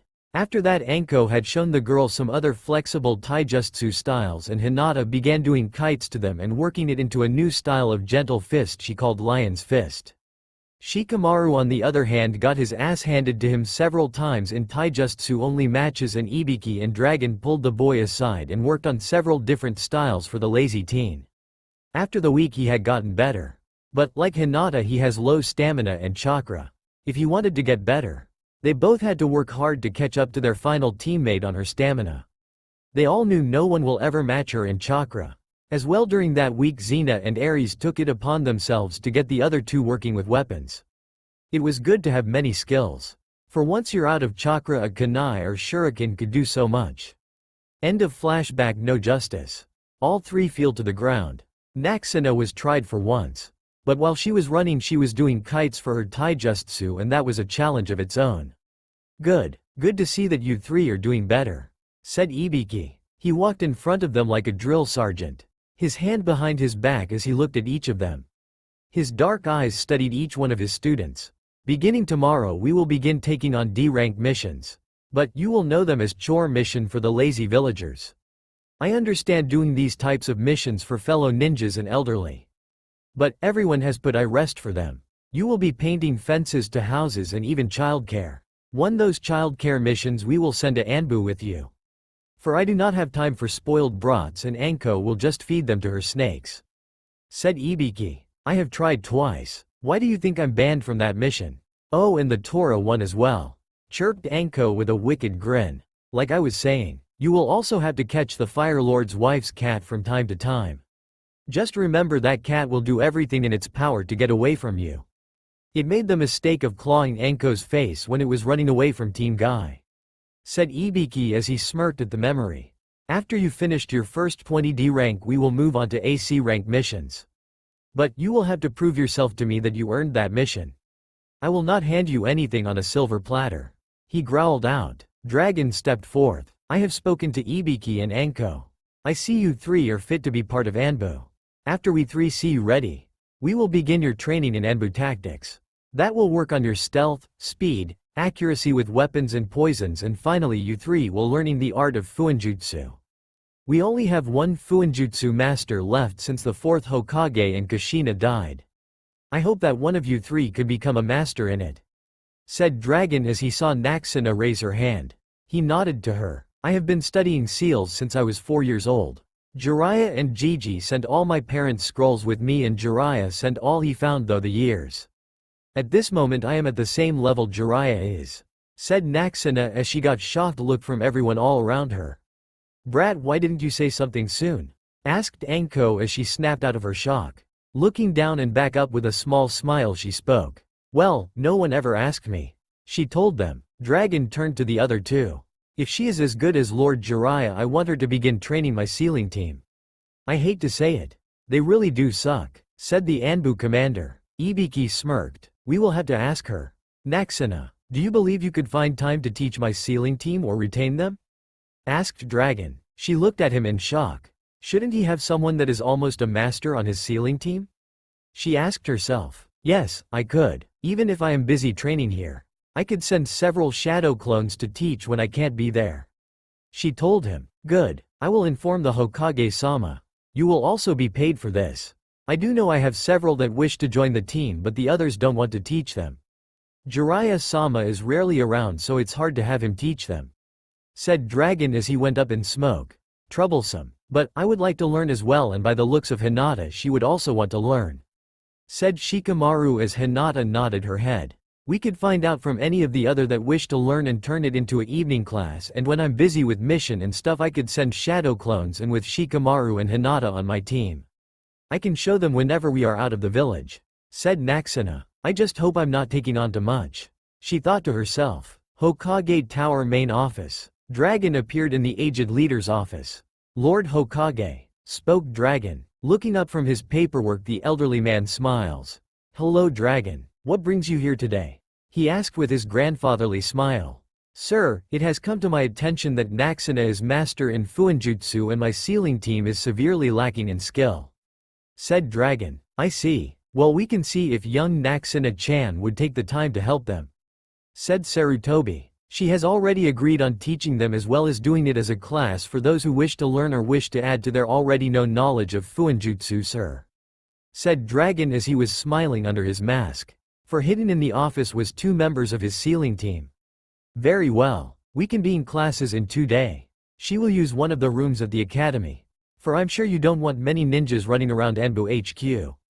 Said Sarutobi with a smirk. Sir, that is fine. I will inform the girl and make sure all senseis and ninja know of the class. Also I believe she will set what days she will be able to teach. Said Dragon with a bow. Taking a poof from his pipe, Sarutobi nodded his head. She is truly her parents' daughter. He thought to himself as he went into his desk drawer and pulled out the documents he would need for this class and also to mark Naxena as a Fuinjutsu master. IWA. Man standing in the shadows reading a report he had received from the Hidden Leaf. Commander Minato Namikaze and Kushina Uzumaki had a child. Child has returned to the village almost 2 weeks ago. Name: Naxena Namikaze Uzumaki. Skill in weapons and hand-to-hand combat. Have not seen the girl's justice skills of yet. She is living with a woman claiming to be the grandmother of Kushina Namikaze Uzumaki and then current merchant of the Uzumaki clan. But little is known of the woman besides her name. Xena. Will contact with more information and photos of girl and grandmother. Gollum. The man crumpled the scroll in his hands. 2 days had passed and it was Friday evening and Naxena and her team could be seen walking to the ninja academy. Many villagers looked at the blonde-haired girl with shock and other mixed emotions. Troublesome. Naxena, how much of a pain will this class be? Asked Shikamaru as he turned his head slightly to look at his blonde-haired teammate. Well, for starters you will have to improve that chicken scratch you call writing. Said Naxena with a grin on her face. Hinata couldn't help but laugh. Troublesome blonde, said Shikamaru as she smirked at the girl. They walked into the building and followed the arrows to her classroom. I think we should be the first ones here, said Hinata. Naxena looked at the shy girl.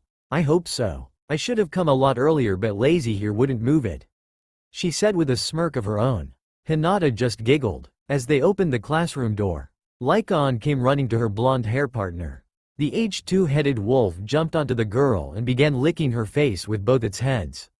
Lykaon, cried Naxena as she laughed trying to push her off. I've missed you, Naxena. I was feeling lonely and Ares told me you would be here tonight. So, I wanted to come and help with those funny seals. Said Lycaon as she grinned.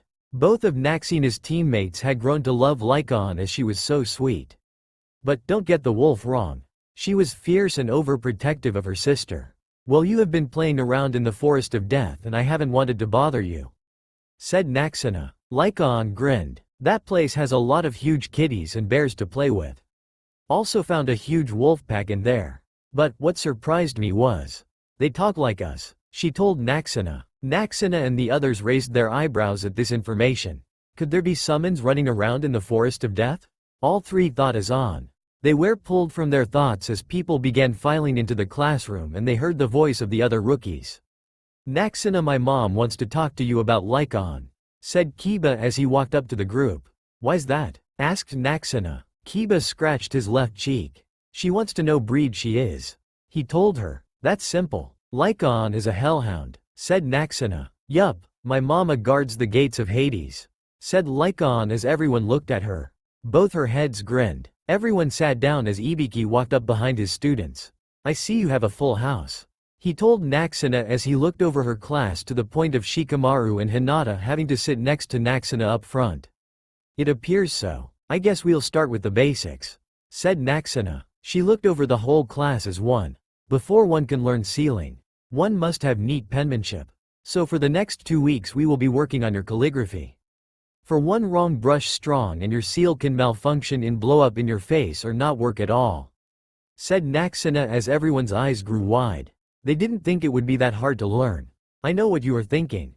That this should be very simple to learn? You're wrong. Sealing is very difficult, she told them looking around at each of them. There is a reason there are very few master of this art today, said Naxena. Choji raised his hand. Naxena nodded to him. My dad said that we only have 1 or 2 true masters left in the village. Is that true? He asked. Jiraiya and the 3rd Hokage. But, Jiraiya has surpassed his sensei a long time ago. My father was also a master at the arts. But my mother was the true star when it came to sealing, said Naxena as a sad smile graced her lips. I don't see the point of you leading this class. I am the elite and should be the one up front teaching this," said Sasuke as he thought it was so simple. Ibiki cocked up his eyebrow at this moron. "Ha, that's funny. If you think you're truly the best, then come up front and show me the basic seal for a explosive tag," said Naxena as she stepped aside. Sasuke smirked and got up, walked to the front of the class and pulling out a tag. But Naxena pulled it out of his hands. "Nope, if you think you know this better than I do, then draw it from memory," said Naxena as she smiled. Ibiki grinned as he knew what she was doing. Sasuke glared at the girl and began to draw the seal on the blackboard. When he was happy with what he drew, he stepped back. Loser," he said to the girl next to him. Ibiki stepped forth and looked the seal over. "What the hell is this?" he growled out, scaring a lot of the students and making Sasuke jump. "It's the seal the loser wanted," shot out Sasuke. "No, that's just lines of nothing. Naxena, show him the real seal," said Ibiki as he glared at Sasuke. Nodding her head, she went to work and drew the proper seal on the blackboard. She turned around and stepped away from it. "What you see?" Sasuke drew what he wanted, never coming close to the true seal, and also all his lines and calligraphy is a true mess. "This would have never worked out in the field," said Naxena as she pulled a scroll out with a larger drawing of the explosive tag and helped it up. "You see, the one the girl did is the true tag, and then this scroll that shows the larger text so you all can see it. The one Ducky her drew is just chicken scratches," said Ibiki. His Anbu all nodded their heads, taking notes on what they had been told. The Jonin and Chunny in the classroom all nodded their heads as they also took notes. The Genin looked on with shock. "Don't put Sasuke-kun down like that. How is he to know the right way of doing this?" yelled Sakura as she glared at everyone. "Fangirls like you are the first to die out on the field," said Ibiki as he turned to his students. "You three, after this is cover, come to T&I," he said, walking out of the classroom. They nodded their heads and looked back at the classroom. Sakura just stared at where the large man was and her mouth hung open from shock. Cleaning off the board, Naxena put up all the symbols there to learn. She also went around handing out sheets with all the symbols. "I want you all to work on these while here and on your free time. After the 2 weeks I will be testing you," she told them. "What makes you an expert on this? You're the same age as us?" asked Ino. "Since I was 4 years old I have been studying and training each day in this art. While I was out of the village, Jiraiya would send me books and my family scrolls when he found them on his missions away from the village. Also, Gigi sent all my family scrolls that my mother left behind before she passed. My family clan, the Uzumaki clan, was hailed as experts in the sealing arts. Some would say it was a bloodline, for it came to us easily," said Naxena. "Shouldn't Jiraiya-sama be teaching up?"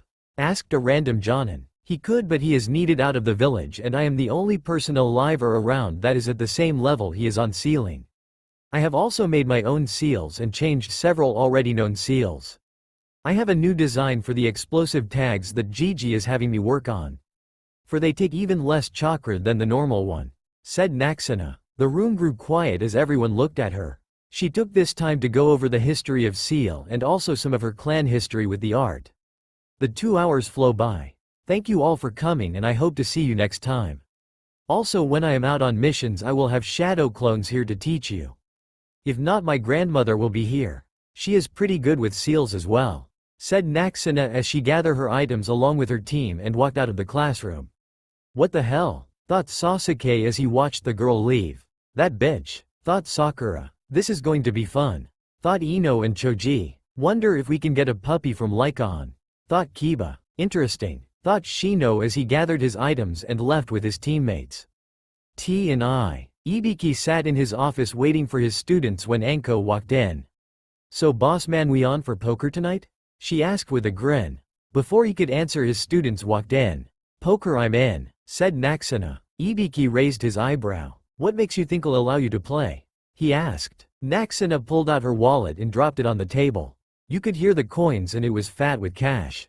"Because I have the cash to play," she told him with a foxy grin.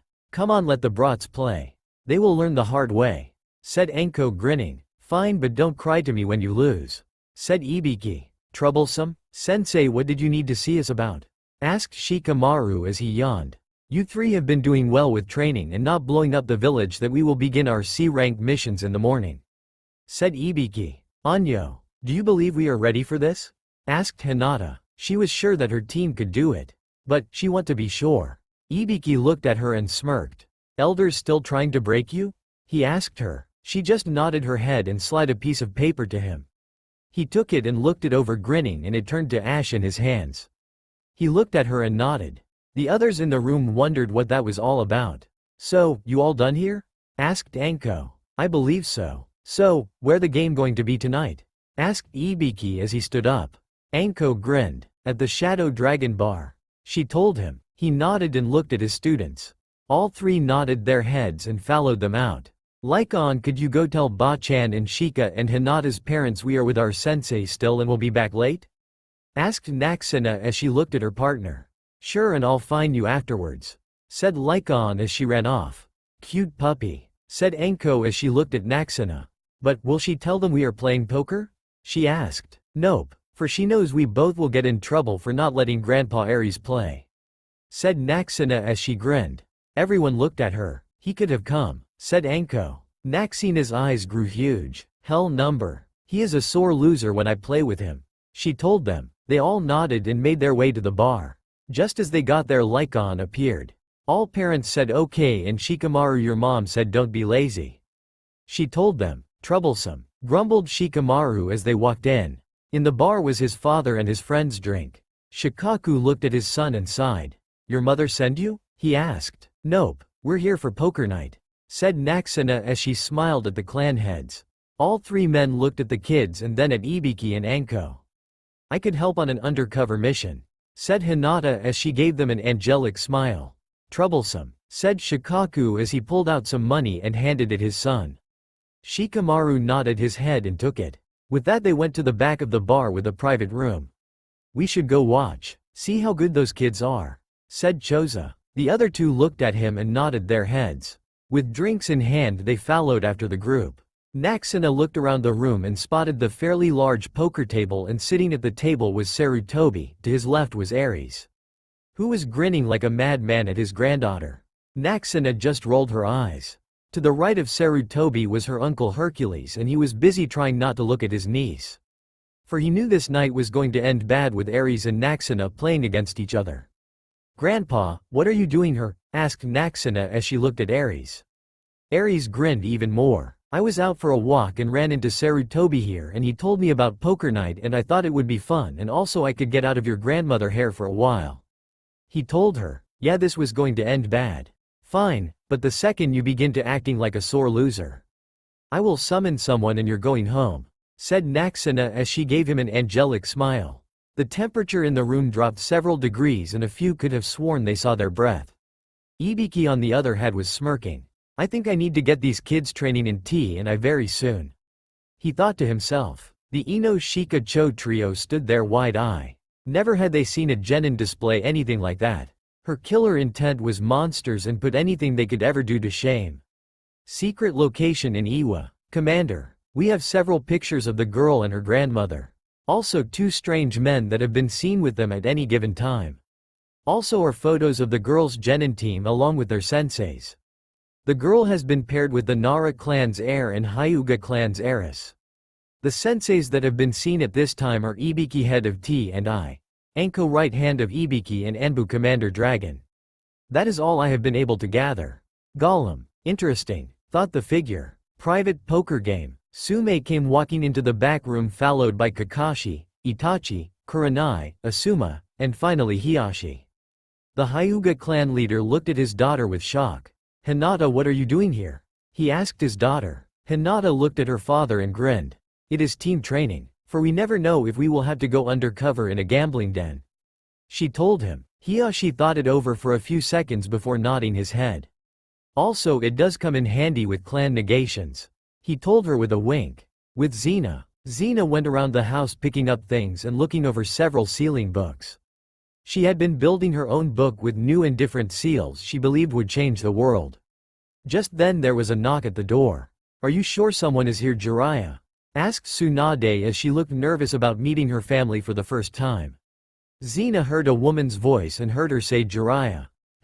Wonder what he is up to, she asked herself as she opened the door.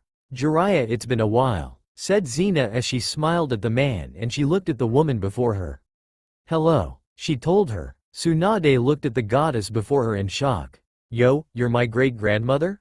She stuttered out. Poker game. Couple of hours had passed since the game began. I'm out, said Sume as she folded. If I keep playing I'm bound to lose my shirt, she said with a wink to Hercules. Hercules sat there with just his pants, for he had lost pretty much everything to his brother and niece. I swear you two are the worst to play against, he grumbled. It had been a while, and slowly Naxena and Ares knocked each player out, shocking and stunning everyone how ruthless this girl could be when she was gambling. Grandpa, you might as well give up now, said Naxena with an angelic voice. Ares narrowed his eyes at her. Not going to happen, he told her with a calm voice. But everyone could tell if they kept up he was going to crack sooner or later. Ares had 3 aces in his hand. A small smirk crossed his lips. I call, said Ares. Naxena grinned as she laid her cards on the table. There before everyone's eyes the girl had a straight. Looks I win, she told her grandfather. Ibiki just broke out laughing. This girl would do wonders in a tournament, he said laughing. Sarutobi had been going over a lot of the funding that the only 2 loyal members of the civilian council had show him. It appeared they had been embezzling from the shinobi program. We might have a few of our best player enter the card tournament to replace some funding, Sarutobi whispered to Ibiki. The Scarface man nodded his head. Shikamaru and Hinata were pretty good, but his ace in the hole was Naxena. Ares sat there pouting over his lose to his granddaughter once again. The god of fortune smile upon you once more, he told the girl. Yeah, it looks like it. I'll have to thank him again and make some more cookies for him, said Naxena as she grinned. Everyone looked at the girl as Ares and Hercules just rolled their eyes. It's already midnight. I must head home, for I have a lot of paperwork awaiting me, said the 3rd Hokage as he stood up and left the room. Hiyashi placed his hand on his daughter's shoulder. Come Hinata, you have a mission tomorrow morning, he told her. Yes, father, said Hinata as she turned to her teammates and senseis. Good night and see you in the morning, she told them and left. Shikamaru, let's go. Your mother is probably worried sick, said Shikaku as he stood up and bid everyone a good night. Troublesome, said Shikamaru as he followed his father out. Ibiki nodded to Naxena and the girl grinned at him as she sealed away all her winnings and jumped onto Ares' back as she yawned. Anko watched with a grin as she eyed Hercules as she jumped on his back. Anko, you want me to drop you off at home? Asked Hercules. She grinned, placing her chin on his shoulder. I wouldn't mind going home with you tonight, she told him. Hercules looked at her stunned as Ibiki snorted and finished his drink and left the bar. Home. Ares and Hercules walked through the front door chatting away, when they heard Xena talking to someone in the kitchen. Both men looked at each other and walked into the kitchen to see 2 other people sitting at the table talking with Xena. About you 4 are home, said Xena as she looked at the small group. Wait for? Why is Anko here? She asked. Hercules blushes as he looked away. She jumped on my back and fell asleep shortly after walking out of the bar, he told her. Xena raised an eyebrow and looked to Ares. What were you 2 doing at the bar? She asked. Ares grinned at her. Helping Naxe-chan clean everyone's pockets out in poker, he told his wife. Xena sighed at her husband's antics. Jiraiya sat back laughing at the 2 men. It appears nothing has changed with you, Ares, said Jiraiya with a large grin. Ares smirked. Nope, but who's your girlfriend there? He asked, looking Tsunade over. That would be our other granddaughter, said Xena as she watched Ares almost fall to his face from shock. Tsunade raised a golden eyebrow as she looked at the 2 men and the girl and woman on their backs. She studied the blonde on Ares' back. Let's put them to bed and we can come back and talk, said Hercules as looked to Xena.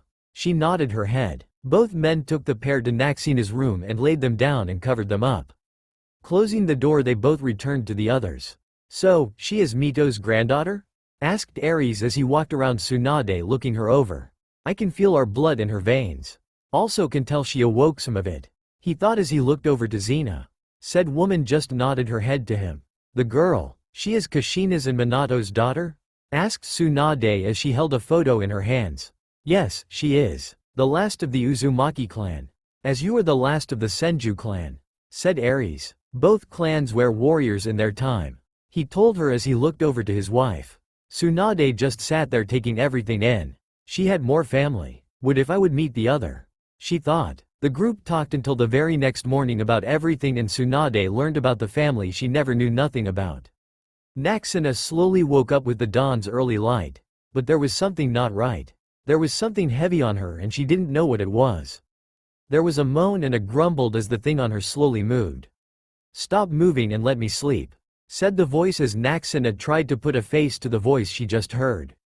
"Anko?" asked Naxena as she pushed off her sensei from on top of her. Anko fell off the girl and landed on the floor with all the blankets and several pillows.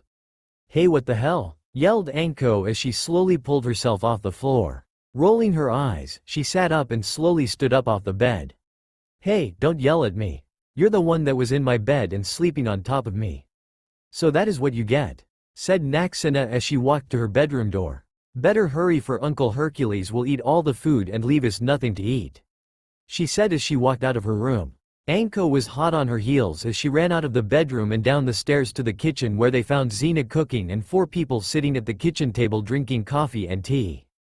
"Morning," said Naxena as she took her seat and watched Anko sit right next to her uncle as she laid her head on his shoulder.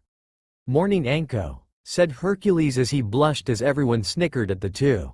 "Good morning, hunk," said Anko as she smiled at him, but pouted as she looked up at him. "I was lonely this morning," she told him. Said Hercules as he was left speechless. "Well, sorry to disappoint you last night. But we had some family business to attend to, and you and Naxe were both sleeping so peacefully. We didn't have the heart to wake you too," said Ares as he grins at his brother and his girlfriend. "Really?" asked Naxena as she looked at her grandfather. "Yes, I would like you to meet your cousin Tsunade Senju," said Ares as he moved his hand over to the blonde-haired woman that looked to be in her late 20s. Naxena raised an eyebrow to this. She studied Tsunade as she appeared to be staring into the woman's soul. She has tapped into a little of her goddess abilities. For she has slowed down her aging a lot. But it was only triggered after she had a great loss, said the girl as Hinata and Shikamaru walking into the kitchen taking sits, as well as Ibiki appeared from the shadows of the dark hallway. Tsunade watched on as the others came into the kitchen. "What are you talking about?" she asked as she looked at Naxena a little confused. "What she is saying is that you are a demigod. So, you will live pretty much forever and would be hard to kill. Only few ways will be able to kill you," said Xena as she walked over to the table with plates of pancakes and eggs and bacon. 3 more clones appeared behind her with more plates of food for everyone. Everyone smiled and dug into their food as she joins them as well. After they finished eating, Naxena looked at Anko. "So, you going to go home and get dressed or do the walk of shame for the rest of the day?" she asked as she smirked at her part-time sensei. Anko smirked at the girl. "It really isn't the walk of shame until someone gets laid," she told the girl as she jumped onto Hercules' lap. "I'm sure someone would like to have a cuddles buddy for his little nap he will be having soon." She grinned as she watched Hercules turn bright red and wakes up. Anko, please stop that," said Hercules, slowly stood up with Anko still in his arms. Slowly he set her down on the chair and made his way to his bedroom. Anko smirked as she ran over to his room and slammed the door shut and locked the door. Jiraiya just giggled as he took out his notepad and took a few notes about what he just saw. "This is gold," he said as he put the notepad away. "I guess I will not be seeing her for the rest of the day," said Ibiki as he just sighed. "Troublesome," said Shikamaru. Rolling her eyes, Naxena looked at her sensei. "So, are we going to have a mission anytime soon?" she asked as her teammates both looked over at the large scary man they called sensei. He cleared his throat. "Well, we will start with a simple mission for you 3, he said with a smirk. At this moment all the genin had a chill run down their spines. That smirk he has left them felt uneasy by. They all got up and left the house and made their way to the Hokage Tower. "So, Naxe-chan, what was Tsunade doing at your place?" asked Hinata as she looked over at her friend and teammate. "Don't know. She was there when I got up this morning. But I guess she is my family. That much I am sure of," said Naxena. Ibiki walked along, just listened to his student as he watched her. "Then that makes you part of the Senju clan?" asked Shikamaru. "To be honest, I have no clue on that part. That is something I would have to ask her and my grandparents or my parents. But I will not be seeing my mother for 3 more months," said Naxena. This is where Ibiki spoke. "You will be traveling to the world of the kami?" he asked. She looked over at her sensei. Not really. We will be meeting in the world between. But it will mostly be for some special training. Something my mother said I will be coming of age to some part of my bloodline that is in the Uzumaki clan. And not it isn't our chakra chains that is something the only awakens in a few and it is mostly in the females of the clan. I can use them. I haven't had a need for them as of late. She told her sensei. As she finished talking, they entered the mission report room. There at the large table sat the third Hokage. He looked like he hadn't slept a wink that night. He had a red scroll in his hand and a smirk. I am glad you three are here. I have a special mission for you three. He said. Why do I have a bad feeling about this mission? Said Shikamaru as he sighed. For it is the mission for that demon cat. Said Hinata as her eyes went back to normal. Ibiki smirked at the three of them. Yes, you will be finding Tora. Many believe the cat is a real demon for it has been around since the time when the third Hokage was a child. He said as he grinned at them. Hinata stepped forth and took the scroll from their leader's hands. I know this is payback for last night.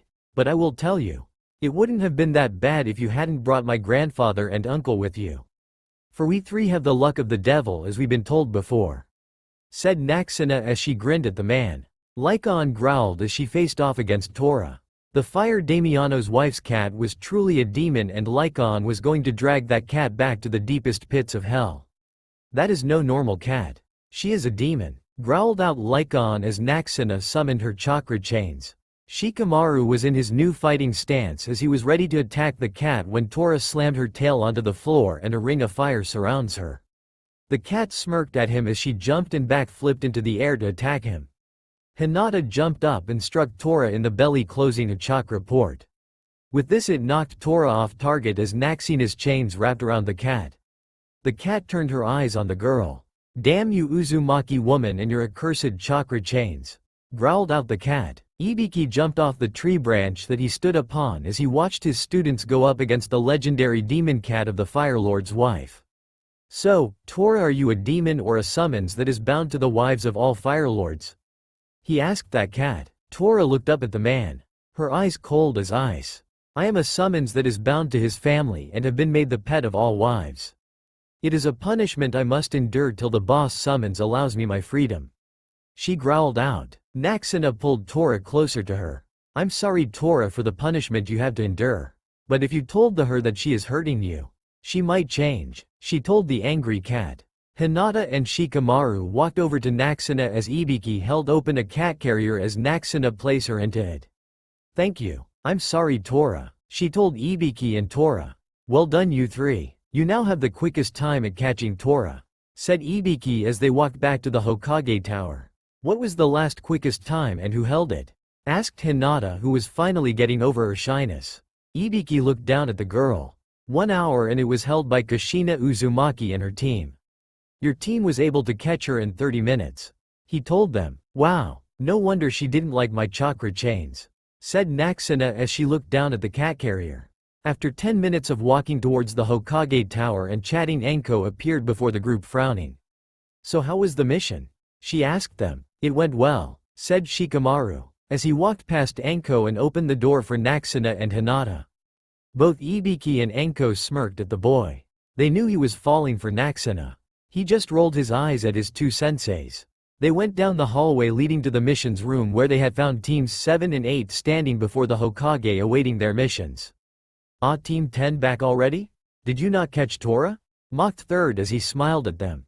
Naxena, Hinata, and Shikamaru all smirked at the old man. We have her right here old man, said Naxena as she placed the carrier on his desk and inside was a hissing Tora. If you give my sister that mission once more, I shall eat that demon or drag her to hell, growled out Lycaon as her two heads stared at the cat carrier. Kiba stepped away from the hellhound wolf as he whimpered. Put a leash on that mutt, demanded Sasuke as he glared at the hellhound. Lycaon growled as both her heads looked at Sasuke. I would say the same as you. For you are a worth mutt that is all bark and not bite. Her eyes flashed crimson with flames appearing her paws and in her mouths. That will be enough Lycaon. You do not need to dirty your paws on that trash, said Naxena as she patted her sister's heads. Lycaon looked up at Naxena and her flames vanished from sight. Fine, but next time I'm taking a nice bite out of him, said Lycaon as she turned away and stood by the door. attacking as a silent guard to her sister and her team. Sarutobi paled at what had happened before his eyes. "Fine, this will be your last Torah mission," he said as he looked at all the scrolls on his desk. "Here is your real C-rank mission," he said as he held out a green scroll to them. "Lord Hokage, what will our mission be?" asked Ibiki. Sarutobi looked at the two other teams along with Ibiki's team. The Lord of the Land of Waves was murdered. He was able to get on last message out with a bridge builder named Tazuna. He here looking for help to save his country. Your team will take lead in this mission that will go up to A rank leveling to AS rank. Your team will be finding and taking out the threat to the village, while Team 7 guards the bridge build and Team 8 will watch over his family. But you may be able to take anyone from either team to add on to whatever you need done, he told Ibiki along with the other two sensei. Ibiki looked over the other two team and studied each kid. Anko just smirked as she looked at them as prey. All 6 genin shiver under both their gazes. Naxena and her team just sigh at their sensei's antics. "Show Tazuna in please," said the third Hokage. An Anbu appeared and showed a drunk old man into the mission's office. "Lord Hokage, this is Tazuna," said Tora as he bowed and vanished.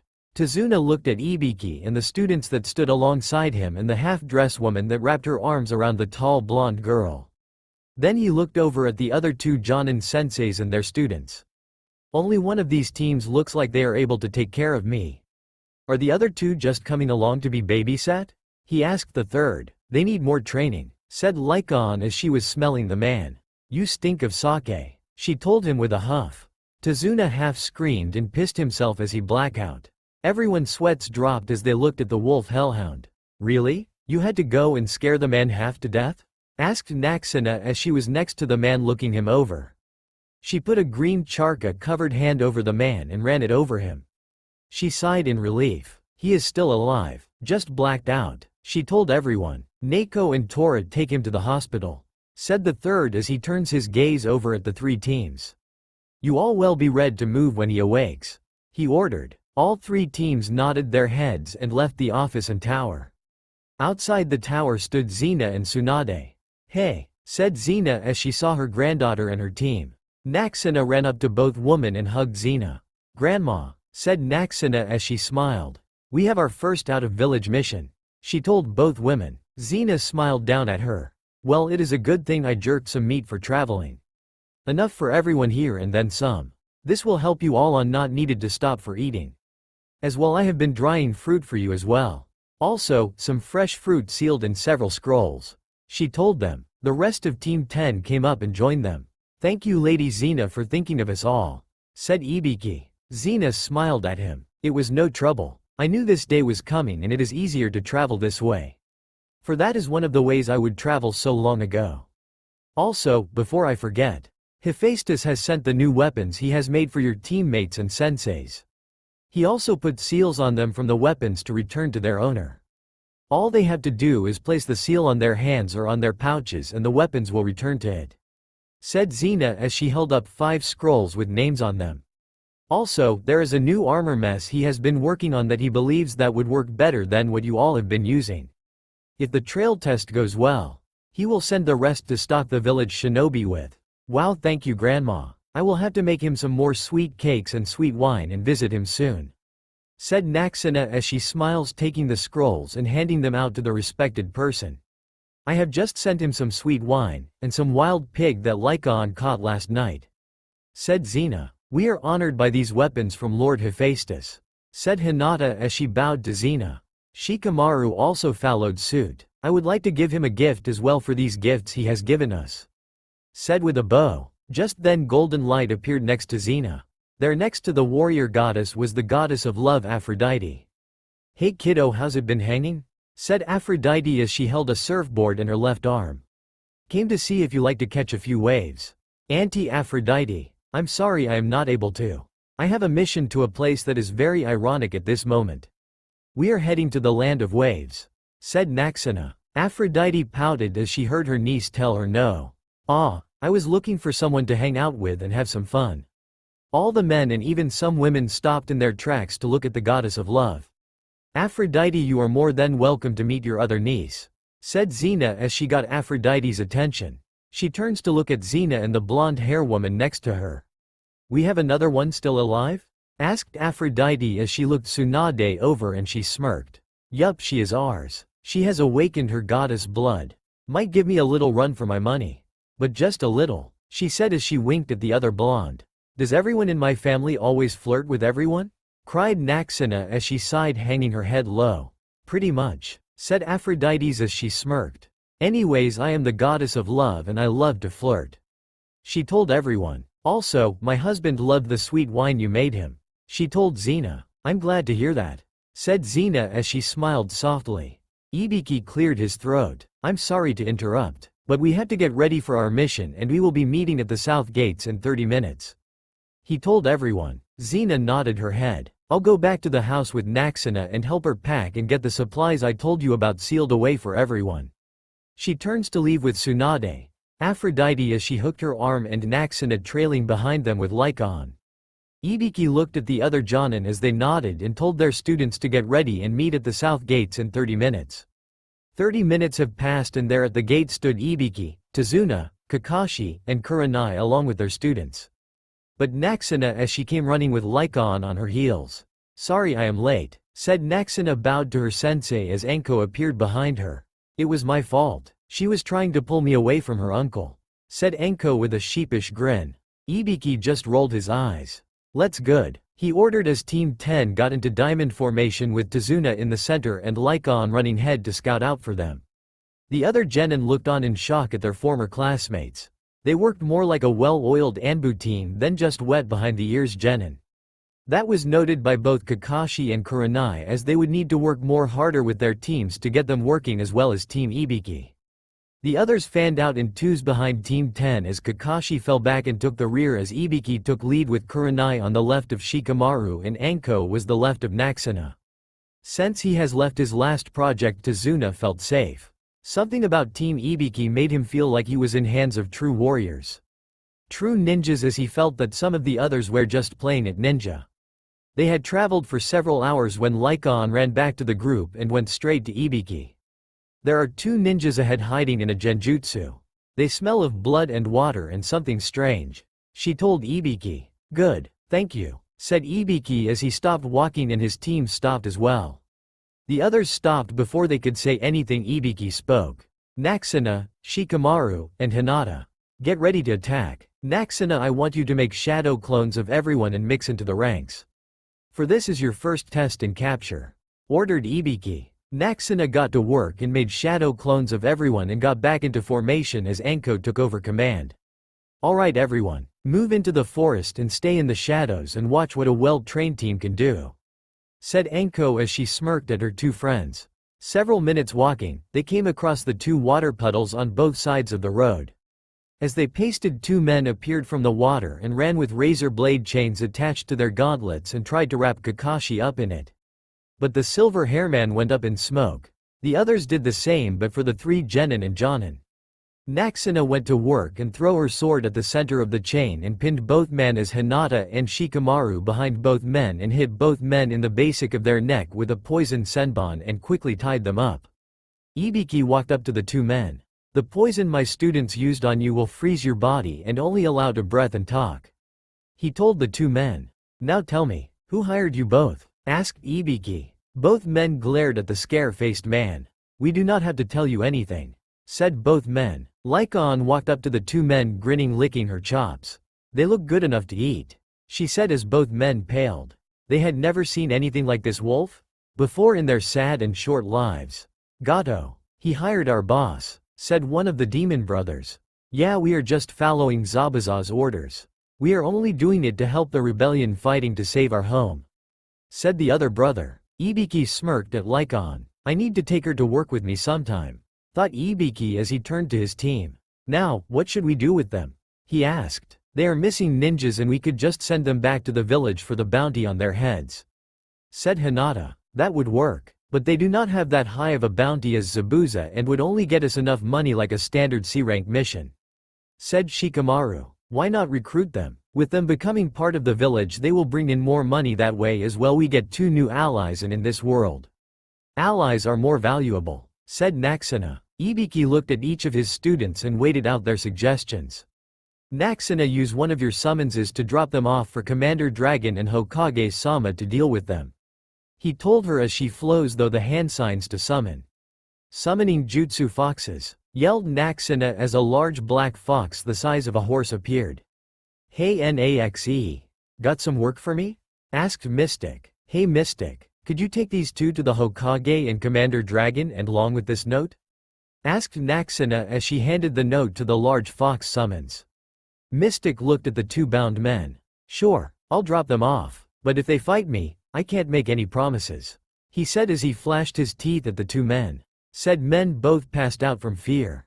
In a poof of smoke, Mystic and the demon brothers had vanished from the road. The others came out of the forest looking at how quickly Team 10 had taken down two seasoned Chunin. Good work team, let us take a 15-minute break, said Ibiki as everyone nodded their heads and Naxena unsealed the scrolls for everyone of what her grandmother had gotten ready for them. She made a special one for Choji for she knew his clan needs to eat for their fighting style. How in the hell were those losers able to do that? Demanded Sasuke as he glared at Naxena and her teammates. We train until dusk and then we study and train in sealing, medical jutsu, poison making and other things till it is time for us to rest. Said Hinata. As well we work as one. For there is no I in team. We learn the true meaning of teamwork, for one misstep and one of us to all of us can die. Said Shikamaru as he sat down next to Naxena. We believe and trust each other. This trust only makes us stronger. Something Ibiki-sensei, Anko-sensei and my family drilled into our heads. But we are not always working. We do have fun and play. Said Naxena as she winked at Shikamaru. Yeah, it's fun to see Naxe make grown men cry when she beats them in poker. Said Lycon as she grinned at everyone. Hinata giggled at the memory of Naxena beating the elders in several hands of poker when they saw her new style and tried to punish the girl. But Naxena challenged them to a hand of poker and she left them in their underwear. Something that scared the genin for life but was still funny to watch. I always train, but I haven't gotten stronger. All my team has done is hold me back, growled out Sasuke. Naxena laughed at him. No, they haven't. You're the one that is holding them back, for you think your shit doesn't stink and you are nothing but a worthless child. Only when you work as one with your team, that is when you will get stronger, she told him. Sasuke shot up from the ground and tried to strike Naxena as the girl caught his hand and twisted his arm behind his back and slammed his face first to the ground. I wouldn't try that again if I was you, she told him as she let him go. Sasuke growled as he pushed himself up from the ground as he glared at the blonde as he went through the hand signs for a fire jutsu but was stopped mid-sign as Shikamaru backhanded him into a tree. That will be enough out of you, Uchiha, he said with a hardened glare. Sasuke hit the tree hard and coughed up a little blood as he fell to the ground. Ibiki looked over at Kakashi. You would do better to get that boy under control before I have him in for a psychological review and pulled from the program, he said with a smirk. Kakashi nodded his head as he picked up his student and swung him over his shoulder. Sakura glared at Team 10. I will make them pay for this. No one has the right to do this to my Sasuke-kun, she thought to herself. Kakashi walked into the forest with his student over his shoulder, who was now kicking and screaming at the silver hair man. Let me go. That little bastard will pay for what he did to me, yelled Sasuke from where he hung. Kakashi just sighed. Sasuke, that is enough from you, he told the spoiled boy as she dropped him to the forest ground. They have a point. You are holding back your teammates with your behavior. No single person or shinobi is stronger without the help of their teammates, friends or family, he told him. Sasuke glared up at him. I don't need them. I need to get stronger for avenge my family from that accused knight, he cried out. With them they can help you heal and become stronger. Maybe even move on from this, said Kakashi as he sighed. Sasuke just sat there. He didn't speak a single word as he glared at nothing at all. Kakashi just stood there looking up to the sky. Honestly, I can't do this. Not with this kid. I have my own issues I am dealing with, he thought to himself. During this time, Sasuke slowly pushed himself back up off the ground. Could he be right? Or is he leading me down a path of lies? He questioned himself, as he turned his back to his sensei and began walk back to the others before stopping. I'll try your way for now. But if your way doesn't work. He never finished what he was saying as Anko walked up to the two. Okay drama queens, it is time to move out, said Enko as grinned at them. Kakashi's eyes smiled at her. Right, we can't keep the others waiting, he said as he placed his hand on Sasuke's shoulder, pushing the boy along back to the others. Ibiki watched the two return with Enko just chatting way about something and Kakashi just nodding his head to her as he was reading his book, and Sasuke just glaring at everyone as he went to his pack and picked it up. He pulled out a bottle water, took a few spits and put it away and put it back before falling in line with his teammates. His team took back their formation around the old drunk as they went on their way down the old dirt road leading them to the land of wave. Naxena walked talking with Kurama as she was, watching out for any trouble. I don't know why Gigi gave this mission to us, she tells him. The old monkey must be up to something. Maybe he wants to see what level your team is, said Kurama as he watched out of her eyes. That could be it, but it doesn't feel right. Something about this is all wrong, said Naxena as she sighed as she hung her head. He might be trying to get you into the bingo book a lot sooner than before you are being hunted by the other nations for who your parents are, said Kurama as he smirks, seeing her reaction in her mindscape. Damn it all to hell. If we come out of this in one piece, I'll put myself and teammates into the spotlight in the shinobi world as up-and-coming shinobi to beware of. Naxena whined as her eyes widened and she wanted to give the other man a piece of her mind at this moment. Shikamaru and Hinata watched their teammate. They knew something was bothering her, and they even had the same thought of why they had been sent on such a high-ranking mission. They had only finished their 30D ranked missions and been working their asses off during team training and on their own and with their families and with each other. Could they really be ready? All three of Team Ibiki looked at each other, sharing a knowing glance with each other. This was going to be their grand entry into the shinobi world, and they need to push themselves even more now to become something of legends. For they didn't want to live in their parents' shadows. Shikamaru wants to step out of his father's shadow as Jonin commander and top strangest of the village. Hinata for the shadows of both her parents. For her mother was teammates with Kushina Uzumaki and was known for her strange gentle fist style and archery. Something that wasn't common anymore in the Hyuga family, as well as his father's shadow, as he was teammates with Minato, kamikaze teammate, and made his name for being bloodthirsty on the battlefield and the political field. Then we have Naxena, who was in the shadows of both her parents and then her grandparents. Even though Xena and Ares had lived so long ago, she was still in the shadows for all the new books Jiraiya had been writing about them as well. There was her godparents, and she wants to surpass them all. That was one goal all three genin shared. They wanted to surpass all those they loved and make names just for themselves. Alright maggots, we will be reaching the land of fire and land of wave borders shortly. Naxena, make clones and take Kiba and Hinata with you to scout ahead of us. Your hellhound should be at the shore by now, said Ibiki as he glared at everyone. Hi sensei, said both Naxena and Hinata as Kiba shakenly nodded his head to the frightening man as his partner whimpered in his jacket. By the way, Naxena, have Leonia train that puppy there in proper tracking and scouting, ordered Ibiki. Naxena just nodded her head as she vanished into the trees, followed after Hinata and Kiba. Naxena stopped in the trees as she paused her chakra around the surrounding area. It came back with only the locations of the teams and Leonia. There weren't enemies in the surrounding area, but chakra could be masked as well. Kiba smelt the air and could only smell sea air and a few local wolves nearby. They seemed to have picked up the scent of the hellhound. I don't smell anything besides a wolf pack making its way to your partner, he told the blonde hair girl. Hinata scanned the area with her eyes. All's clear. There is a large boat docked at the shore and a man is looking at Leonia with fear. She informed her teammates. All right, I'll send a summons to Ibiki-sensei and inform him, and we head out and secure the boat in the surrounding area. Summoning Jutsu Fox, the girl called out. Before them a red small massager fox appeared before them.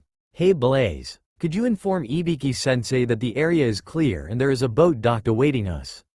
She told the small fox. Sure, thing Naxe, said Blaze as she vanished into the forest. Back with Ibiki. Blaze appeared before Ibiki. Ibiki looked down at the small red fox. Report, ordered Ibiki. Coast is clear. There is a large boat docked at the shoreline in Naxe and the others went ahead to secure it for safe passage across the sea, said Blaze as she smirked. Ibiki nodded his head and tossed her a small piece of jerked meat and looked at the others. Rest time is over, and we need to meet out with the others.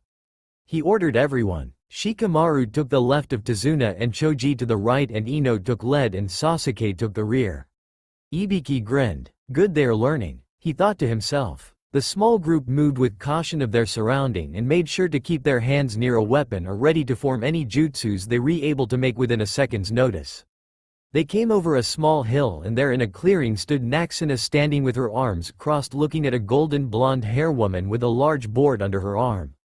"Auntie, I told you I'm on a mission and I am unable to join you for surfing at the moment," said Naxena as she sighed in frustration. "Oh kiddo, you have some time. Your team hasn't shown up just yet," said the woman as she turned around to the sound of someone clearing their throat. There stood Ibiki and the others watching the woman in a baby pink bikini with lace going from the bikini top down her back and her arms attaching to cuffs, and her bottoms also had lace flowing loosely like a skirt and golden flats. "My student is right. There isn't any time at this moment to have fun," said Ibiki as he remembered seeing this woman with Xena earlier. Aphrodite pouted at Ibiki, thinking this would allow her to have her way as it always worked with her husband. "Auntie Aphrodite, how about after my mission is over, we can go surfing?" asked Naxena as she wanted to just finish her mission. Aphrodite looked at Naxena, with a small smirk crossing her lips. "How about this? I tag along and check out the waves as we cross the water, and the second this mission is over, we can have a little fun, and if they agree we can head to Uzu and get a few things from there for you," she told Naxe as she turned to Ibiki, who studied the woman before him. "So, there might still be items that wasn't stolen during the third war left for the girl," Ibiki thought to himself as he looked at the goddess before him. "That is fine. The third Hokage has been wanting to send someone to Uzu to do some scouting," he said as Naxena looked a little shocked but also excited about this. They all led it into the large boat as Naxe and Aphrodite walked on the water. "You know that boy on your team really likes you," she told her niece as the young girl blushed up a storm. "I know," was all Naxena could say as her partner Leonia walked along with her partner and best friend. Naxena made several clones and had then run ahead of the group to scout, just in case someone was waiting for them at the shoreline. This mission was quickly raising in rank, and this was her first big chance to see if she was able to do this. Become a hero and one day take her place with her family. The clones made it to the shoreline, where one of the clones felt a faint chakra signature off to her left as the other three had made a mad dash for the forest, hoping they hadn't been noticed as they used the fourth clone as a decoy. In the shadows was a young girl with long black hair pulled into a bun with a white bun holder and long black bangs framing her face. She was wearing a black battle kimono with black bike shorts and black shinobi heeled sandals and black fingerless gloves with a white mask of a lynx. "I need to inform Zabuza-sama. The old man has ninjas with him," she thought to herself as an ice mirror appeared behind her as a strange kunai came flying at her. She was already gone. Naxena clone's eye was twitching. "Damn it," she said to herself as she went up in smoke, only leaving behind her kunai. Naxena stopped in her tracks as she looked to her teammates. "We have been spotted. I couldn't catch our spy for they vanished in an ice mirror. So, we are going up against someone with an ice bloodline," she informed them. Ibiki nodded his head to this information. So, one of them made it out of the bloodline wars, he thought to himself as he filed it away for another time. "Be on guard, for who we will be facing next will be either our S-class missing nin, and I do not want anyone playing hero or anything," he said as his eyes landed on Sasuke, who only scuffed and turned his head away from the large scareface man. They made landfall and everyone was on guard. Team Ibiki took back their formation around the old bridge builder. Naxena closed her eyes and summoned several Leonia's siblings to help with scouting. "Skull, Hati, Mystic. Along with your sister, I need you to scout ahead of us and disable any traps awaiting us," ordered Naxena as all four hellhounds nodded their heads and ran off. Leonia and Hati taking to the trees as the other two kept to the ground and shadows. Kiba turned to Naxena. "They have more than just two heads?" he asked in shock. Naxena looked at him as if his head had fallen off. "Yeah, all the pups but for Leonia were born with 3 heads like their mother Cerberus and their father Kerberos," she told him as if this was common knowledge. Kiba could only nod his head dumbly. Deeper into the forest, a man with bandages wrapped around his face and arms stood with a large sword held to his back with a leather strap going across his chest, and he had camo black and gray print pants with arm warmers. He stood in wait for his little pet to return with the demon brothers. "Where are they? It shouldn't take them this long to kill an old man," he growled out to himself. Just then an ice mirror appeared right before him, and out stepped the girl dressed as a hunter ninja.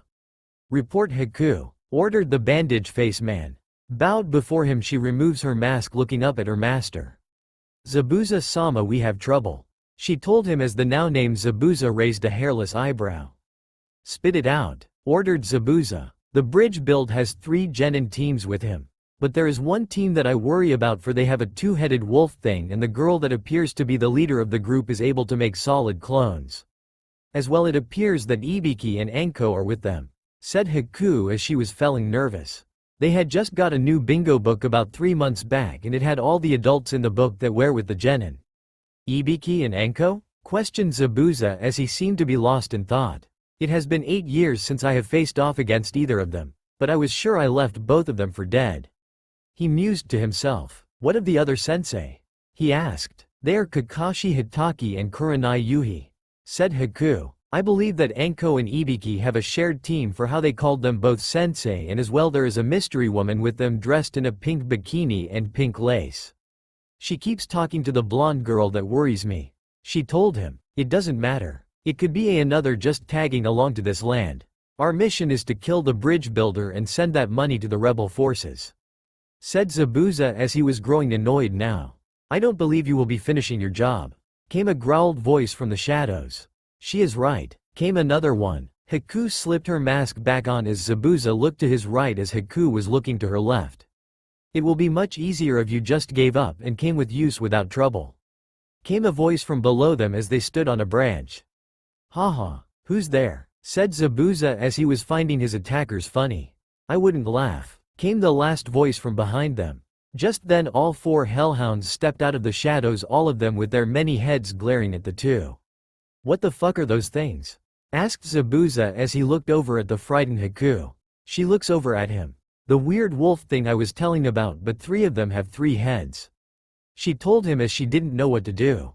"We are the future guardians of hell. We are here to take you back to our sister," said Hati as she didn't feel like playing with the 2 humans before her. "We hellhounds are very deadly even at our young age, and we never fail a mission. Don't think about using that big toy of yours, for we can bit though it," said Skull as he had a kunai in his mouth that he had been using as a toothpick and smashed with one powerful bite. "This isn't good, Zabuza-sama," said Haku as she was growing nervous as one of the other hounds had fire coming from its mouth and paws. Another had what looked to be acid as drill, as for the one with the kunai appeared to have like ice flames coming from its mouth and paws. That frightened her and made her wonder if she could do more with her ice bloodline. "They're just puppies. What can they do?" questioned Zabuza, not really carrying. "Just one swing of his sword and they would all be gone. I wouldn't try anything on them, for if any one of them are hurt, their mother or father would come up here and trust me. You do not want 2 angry hellhounds the size of Bijus hunting you down," came a soft female voice from above them. "Mama is as strong as the 9 tails," said Blaze as her ice flames licked around her body. "That's because when I fought her, I was only at half. Now that I am whole, I'll like to see he try taking me down," growled out a dark and evil voice next to the voice above them. Zabuza and Haku both looked up to see a blonde-haired girl with a black battle kimono and what looked to be a 9-tailed fox the size of a horse next to her. Naxena had replaced herself without anyone noticing with a shadow clone to see what her siblings had found. During that time she allowed Kurama out to run for a while. "Naxena ne-chan, Kurama-sama," said Hati, Skull, Blaze and Lyonia. Zabuza just looked at the girl above him. "What does a little girl think she can do against me? The demon of the mist?" he asked as he was ready to laugh again. "The child is stronger than my brother the 3 tails that is house in your former leader," growled out Kurama as he knew he hit a sour spot for the man below them. During his time with the gods, Kurama had watched over his siblings and see who they would be sealed within. He knew something was wrong with his brother the 3-tailed turtle, for both his brother and the holder had been acting weird, and it took a while to figure it. They had been placed under the control of Madara Uchiha. Zabuza narrowed his eyes at the 2 above him. What the hell do you know about what is going on in the mist? He growled out at them. Kurama just smirked. I know your village leader has been a puppet to one Madara Uchiha for a while now and that he is now dead, and my brother is off someone reforming himself, said Kurama with amusement lacing his voice. Without warning, Zabuza launched himself at Naxena and Kurama. Kurama, grinning, spun around using his 9 mighty tails. He hit the missing nin in the chest, sending him sailing across the forest to a clearing that Naxena and her team were just walking into. Before them they saw a large man sail right across them and crash into a large oak tree as his body slid down it. Naxena and Kurama appear before the others as her shadow clone goes up in smoke as the other 4 hellhounds follow behind with their prisoner bound in chains that only a god could break. Naxena, what is the meaning of this? Questioned Ibiki as he was annoyed that he didn't notice the girl replace herself. Ibiki-sensei, I was checking on something that Leonia and the others had found when I came across Zabuza and his little help Haku. The one that got away from my clone. Zabuza attacked Kurama when he baited the large man, said Naxena as the others looked at her shocked as the senseis that hadn't seen the fox out of his seal freaked out as the fox appeared much larger stood on Zabuza. Do you think that a human like yourself can take on the strongest of the tailed bijus? Questioned Kurama as he put pressure onto Zabuza's body as it went up in water. I don't know, but let's find out, said Zabuza as he appeared behind Kurama with his sword drawn. But before his attack could connect with the 9-tailed fox, Naxena had rushing into the battle with her own sword drawn. She wasn't going to allow this large man to hurt her friend. I don't think so, no brows. If you want a sword fight, then you will have that, will me? She growled out as his lovely blue eyes took on a crimson golden look before turned to deep blue. Aphrodite grins as she saw the girl's eyes change. Soon, very soon, she said to herself as the others looked at her a little puzzled as they heard the swords clash once more. Sparks could be seen flying from the 2 swords as Naxena pulled out a second sword making an X to push Zabuza off of her. What do you mean soon? Asked Shikamaru as he was looking at the goddess of love. He knew that Naxena was strong and no one could beat her in a sword fight. So he wanted an answer to what he had just heard. The goddess of love looks over at the young man. Her bloodline is awakening and by her protecting Kurama she is showing that she belongs with us. Soon, very soon she shall be a goddess, she told him as her eyes never left Naxena. The others looked on in shock, all but for Team 10. They had heard Xena and Ares talk about it several times and knew something special about Naxena. That girl doesn't need the powers of the gods. I need that power to kill him, raged Sasuke in his head. Aphrodite looked over at the raven-hair Uchiha. The darkness in his heart is too great. I must keep him away from Naxena. Naxena stood before Zabuza with both swords at her side. But she was ready for anything he was going to throw her way. Don't you think we should step in and save her? Questioned Kakashi as he was getting scared for the girl was facing off against an A-rank missing nin. Anko smirked as Ibiki looked relaxed at the masked face man. Don't worry about the girl. She has this handled, said Ibiki. You can't be serious, exclaimed Kurenai as she was ready to join the fight. This is my battle and mine alone.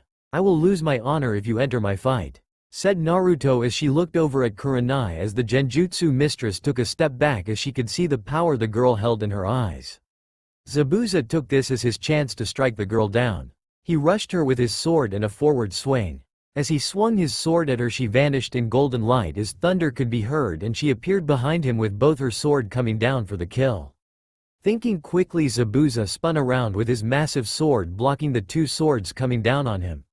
Naxena landed on Zabuza's sword and grinned down at the man. You are going to be fun to face, said Naxena as she did a back flip off of Zabuza's massive sword and landed behind him once more. But this time she stabbed both swords into the ground and used them to hold her as she did a mule kick on the man's back sending him flying into the lake across from the others. Naxena calmly walked over to the lake. Kurama followed behind her. He knew something was off about this man and knew that if he wasn't there to help Naxena might get in over her head. Just then a giant water dragon came shooting out of the water heading straight for Naxena. Firestorm, called Naxena as a hail of flames and stones came from the heavens, crashing into the giant water beast. Not bad, Brad. That is something I've never seen, said Zabuza as he came to the surface of the water. How did she do that without any hand signs? demanded Sasuke as he was fuming that she was able to use something that his clan had never heard of and it was much more powerful than anything he had even seen before. Fox Ring of Fire, shouted Naxena as blue flames came shooting out of her mouth and surrounding Zabuza in the water. Even the water around him began to boil. This isn't a normal jutsu and I can't go into the water and I can't jump the flames without getting pretty hurt. Thought Zabuza as Haku appeared right next to him. Demonic Ice Mirror, called Haku as a mirror appeared behind Zabuza for the man to step into. But he had to move fast for the mirror was melting quickly. Another mirror appeared right next to Haku. Good timing Haku, said Zabuza as he looked down at the girl next to him. Zabuza, you are outmatched here. It would be pointless to keep fighting me. Why don't you just flip on your boss? Said Naxena as if she was getting bored. The girl was looking down at her nails as she was talking to the man. Even with her not using any of my chakras she is overpowering you, demon of the mist. Said Kurama with a grin. Shut up, you accursed beast. Growled out Zabuza as he was growing tired of this little game. I just need 1 good hit and you're going to Zabuza. Said Naxena. Her eyes had hardened to steel as she looked at the man. One could tell she wasn't being. No, what she was saying was true, for Zabuza had several broken ribs from crashing into the tree and one was inside of his lung and it was making it harder for him to keep this fight going. Why should I give up? Why should I flip on the little bastard that has hired me?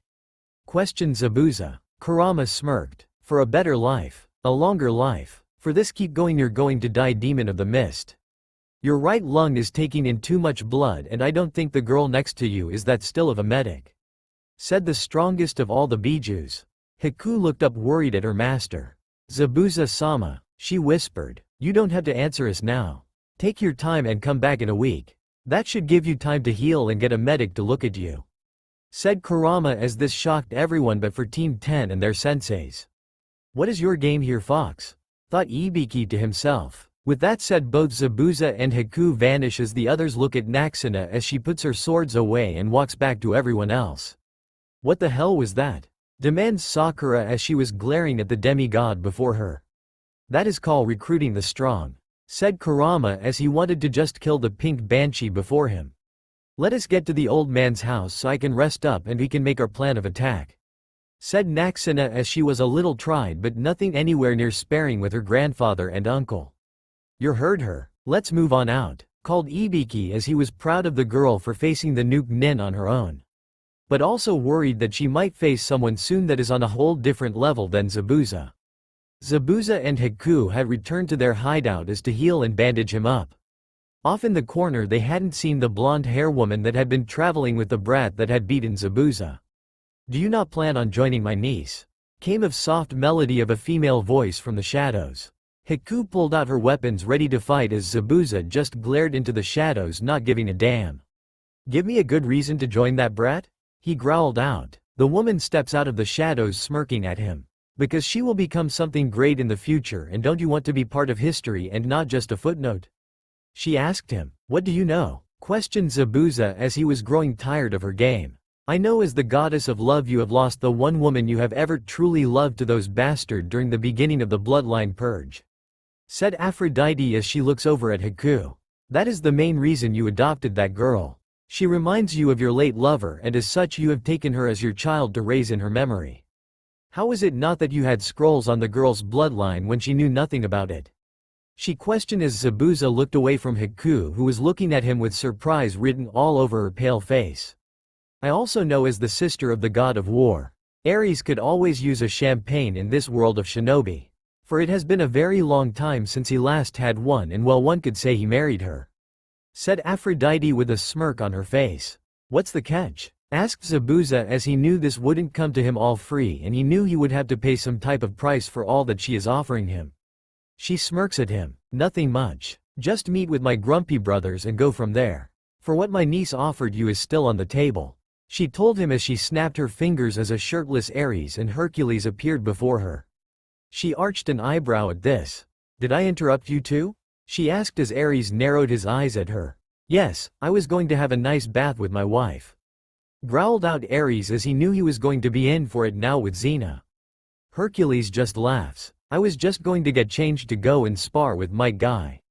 He told them. Well, they are both going to have to wait for Naxena gave this man here an offer, and now I figure you two would like to meet with him and tell him it would be a grand offer. One that he couldn't pass up," said Aphrodite. "When did we enter a mob movie?" asked Haku as she looked at the beautiful blonde and the two shirtless men before her.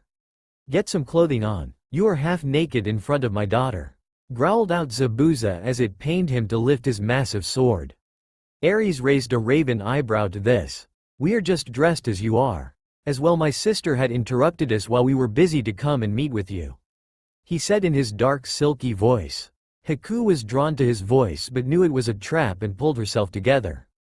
It wouldn't be good to face the wrath of the woman that man was even scared of. But with a snap of his finger, Ares and even Hercules was now fully dressed in their leather clothing that they wore back in their time as Greek gods. Something that they had never grown tired of. Ares just loved the feel of leather and Hercules liked leather for it stopped bleeding for how tight it was on his body. Zabuza narrowed his eyes as he didn't feel no chakra as the man changed and were surrounded by a strange light. Even when the crazy woman didn't even give off no chakra when she summoned both the men before him now. "Allow me to introduce myself. I am Ares, god of war. One of the many god of Mount Olympus," said Ares as he smirked. "I am his brother Hercules," said Hercules as he smiled at the man and girl before them. "Like I have told you earlier, I am Aphrodite, goddess of love," said Aphrodite as she was smiling. "Why would your niece want me and my daughter to join her?" questioned Zabuza as he was figuring he couldn't face these people before him. If that girl was anything like them, he would lose to them surely. Ares smirks. Naxena knows when she sees a strong and powerful warrior and wants to recruit those that will aid her in her future on whatever she might have planned.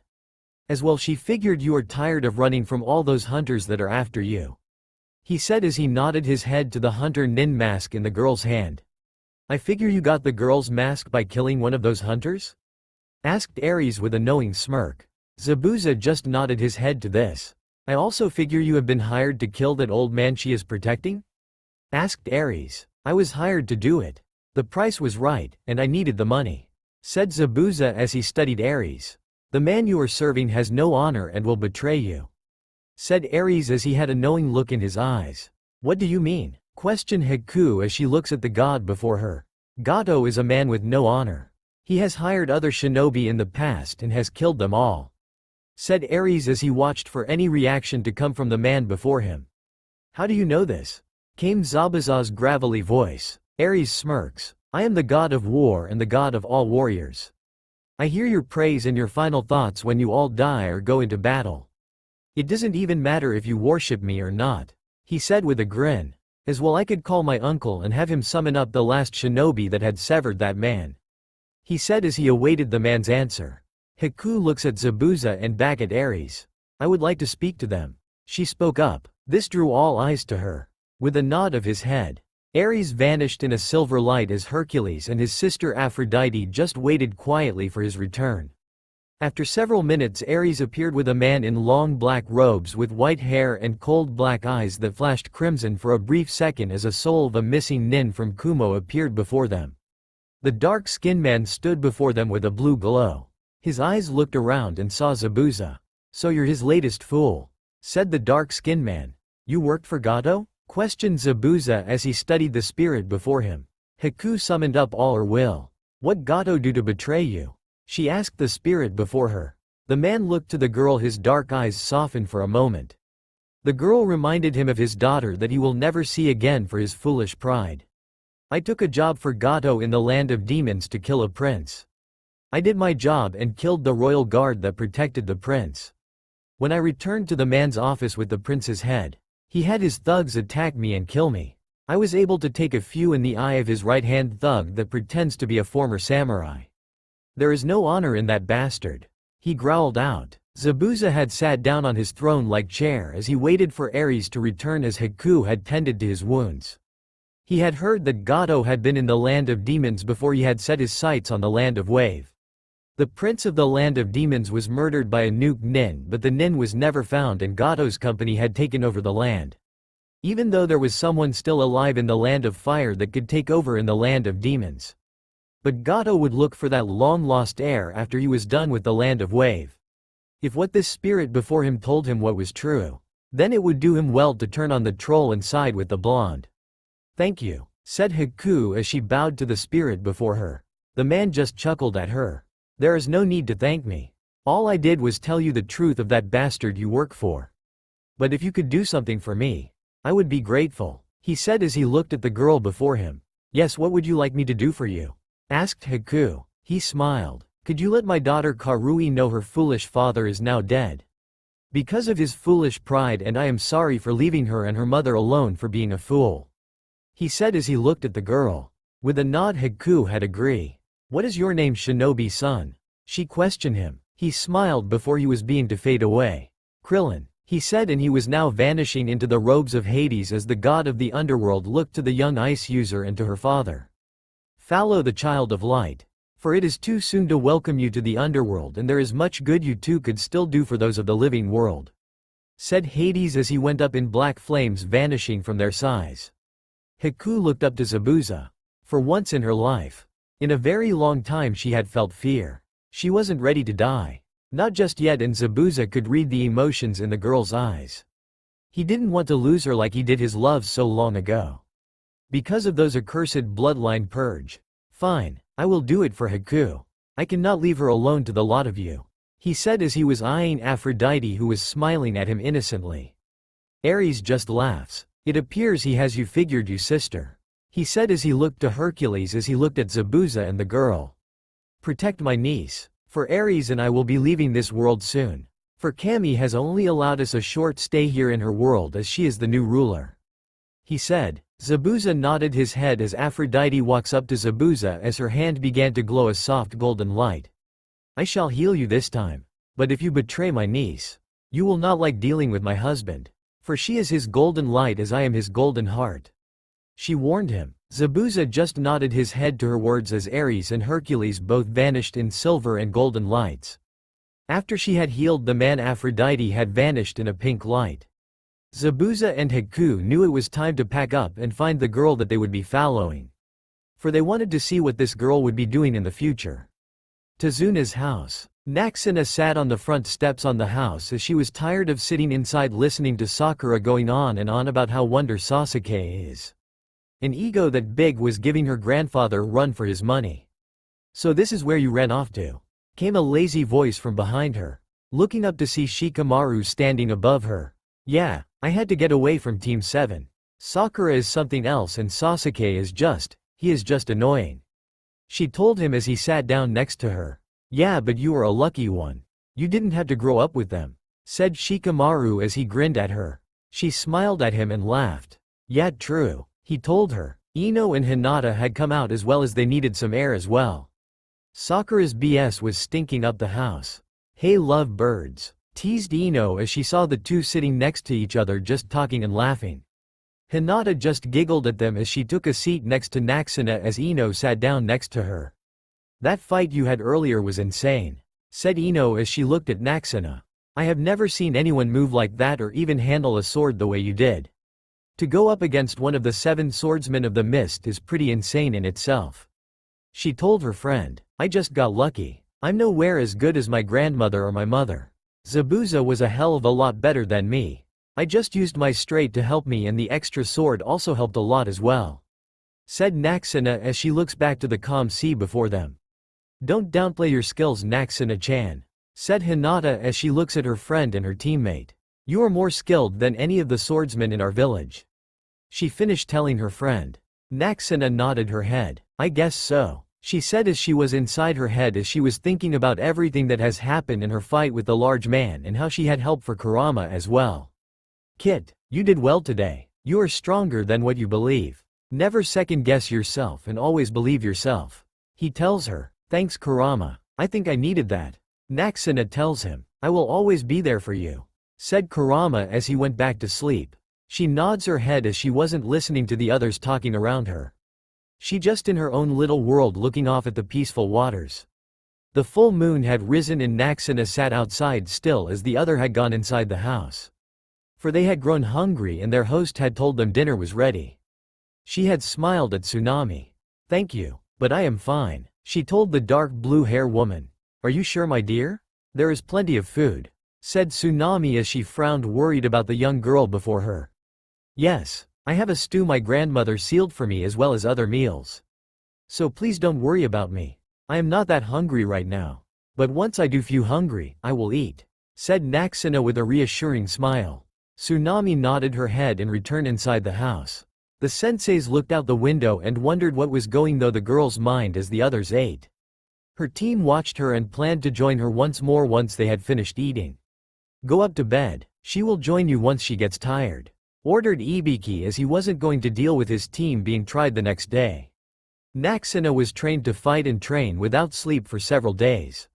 So she would be fine. But the other two still needed to finish that training before he would allow them to be careless and reckless like their teammate. The two genin nodded their heads as they went to the rooms that had been assigned to them. The boys all in one room as the girls in another. Ibiki took a cup of tea and walked outside as two cloaked figures walked up the beaten path that lead up to Tazuna's house. Naxena drew her swords, for it was odd for someone to come calling at 11 p.m. at night. The two figures stood out in the light of the moon. One tall as the other one was up to his upper arm.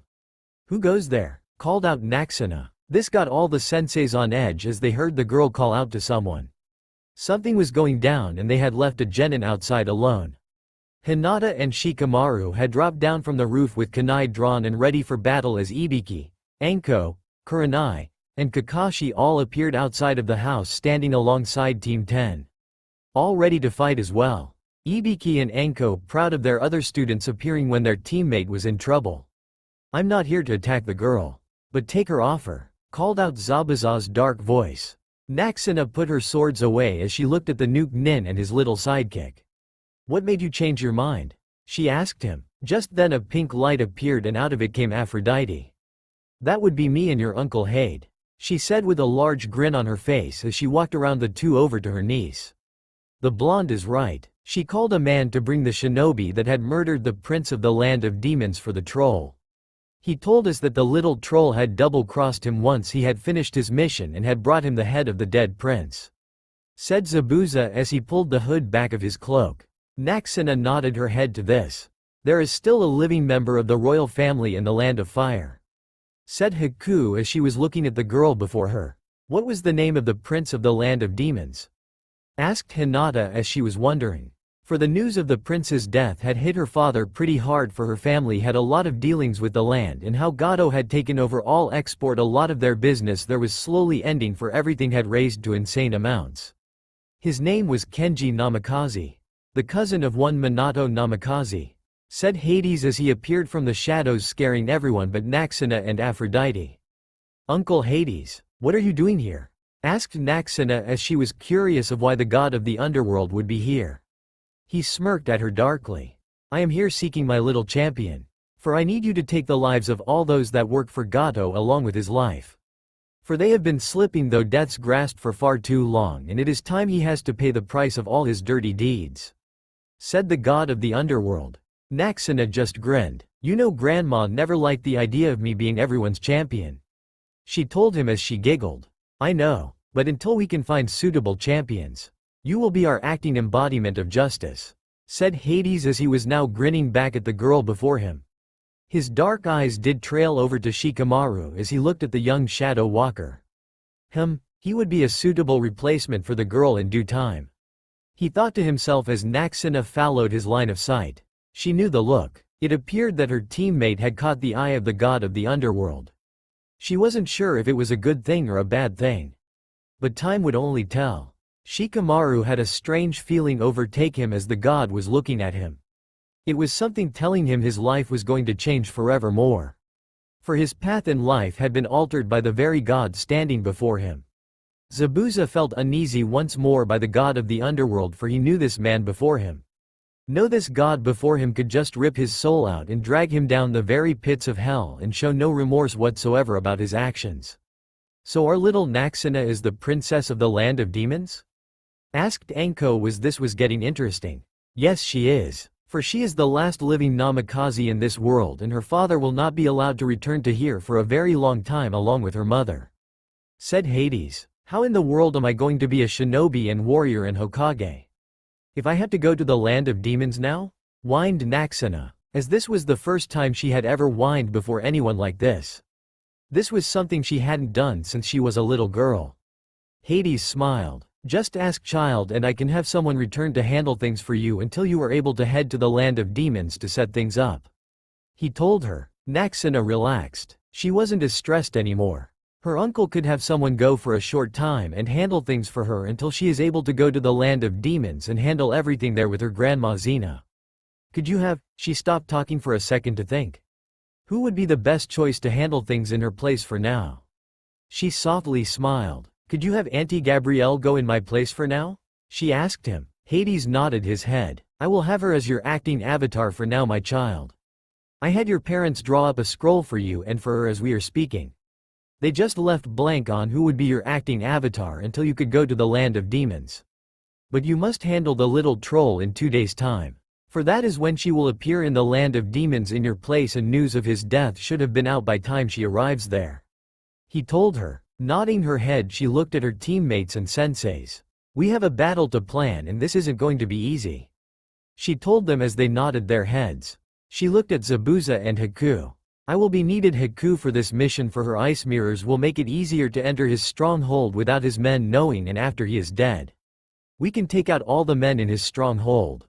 But also, we have all the men that are in the bandit camps surround the village and land. My summons had gone to work and scouted out all the camps while I have been out here. There are 15 camps with different amounts of bandits in them. As well, Hati had found 4 ships with slaves in them, as Serval Foxkits found slaves in all 15 camps. So we will have to move in the shadows and kill the men without hurting the slaves in the camps. She told everyone as they nodded their heads. Ibiki and Anko are proud of the girl getting to work so quickly after arriving at Tazuna's house, and they knew she wanted to take the troll out even more for what her summons had found. If there was slaves, they knew what type of slaves those were, and Naxena wouldn't turn a blind eye to it all. Will you be taking any of the other genin? Asked Kakashi as he wanted to know. For he didn't feel his team was ready for something like this. Naxena looked up at the silver hair man. No. Sasuke would get himself killed, for he would just jump in headfirst without thinking, and Sakura is worthless.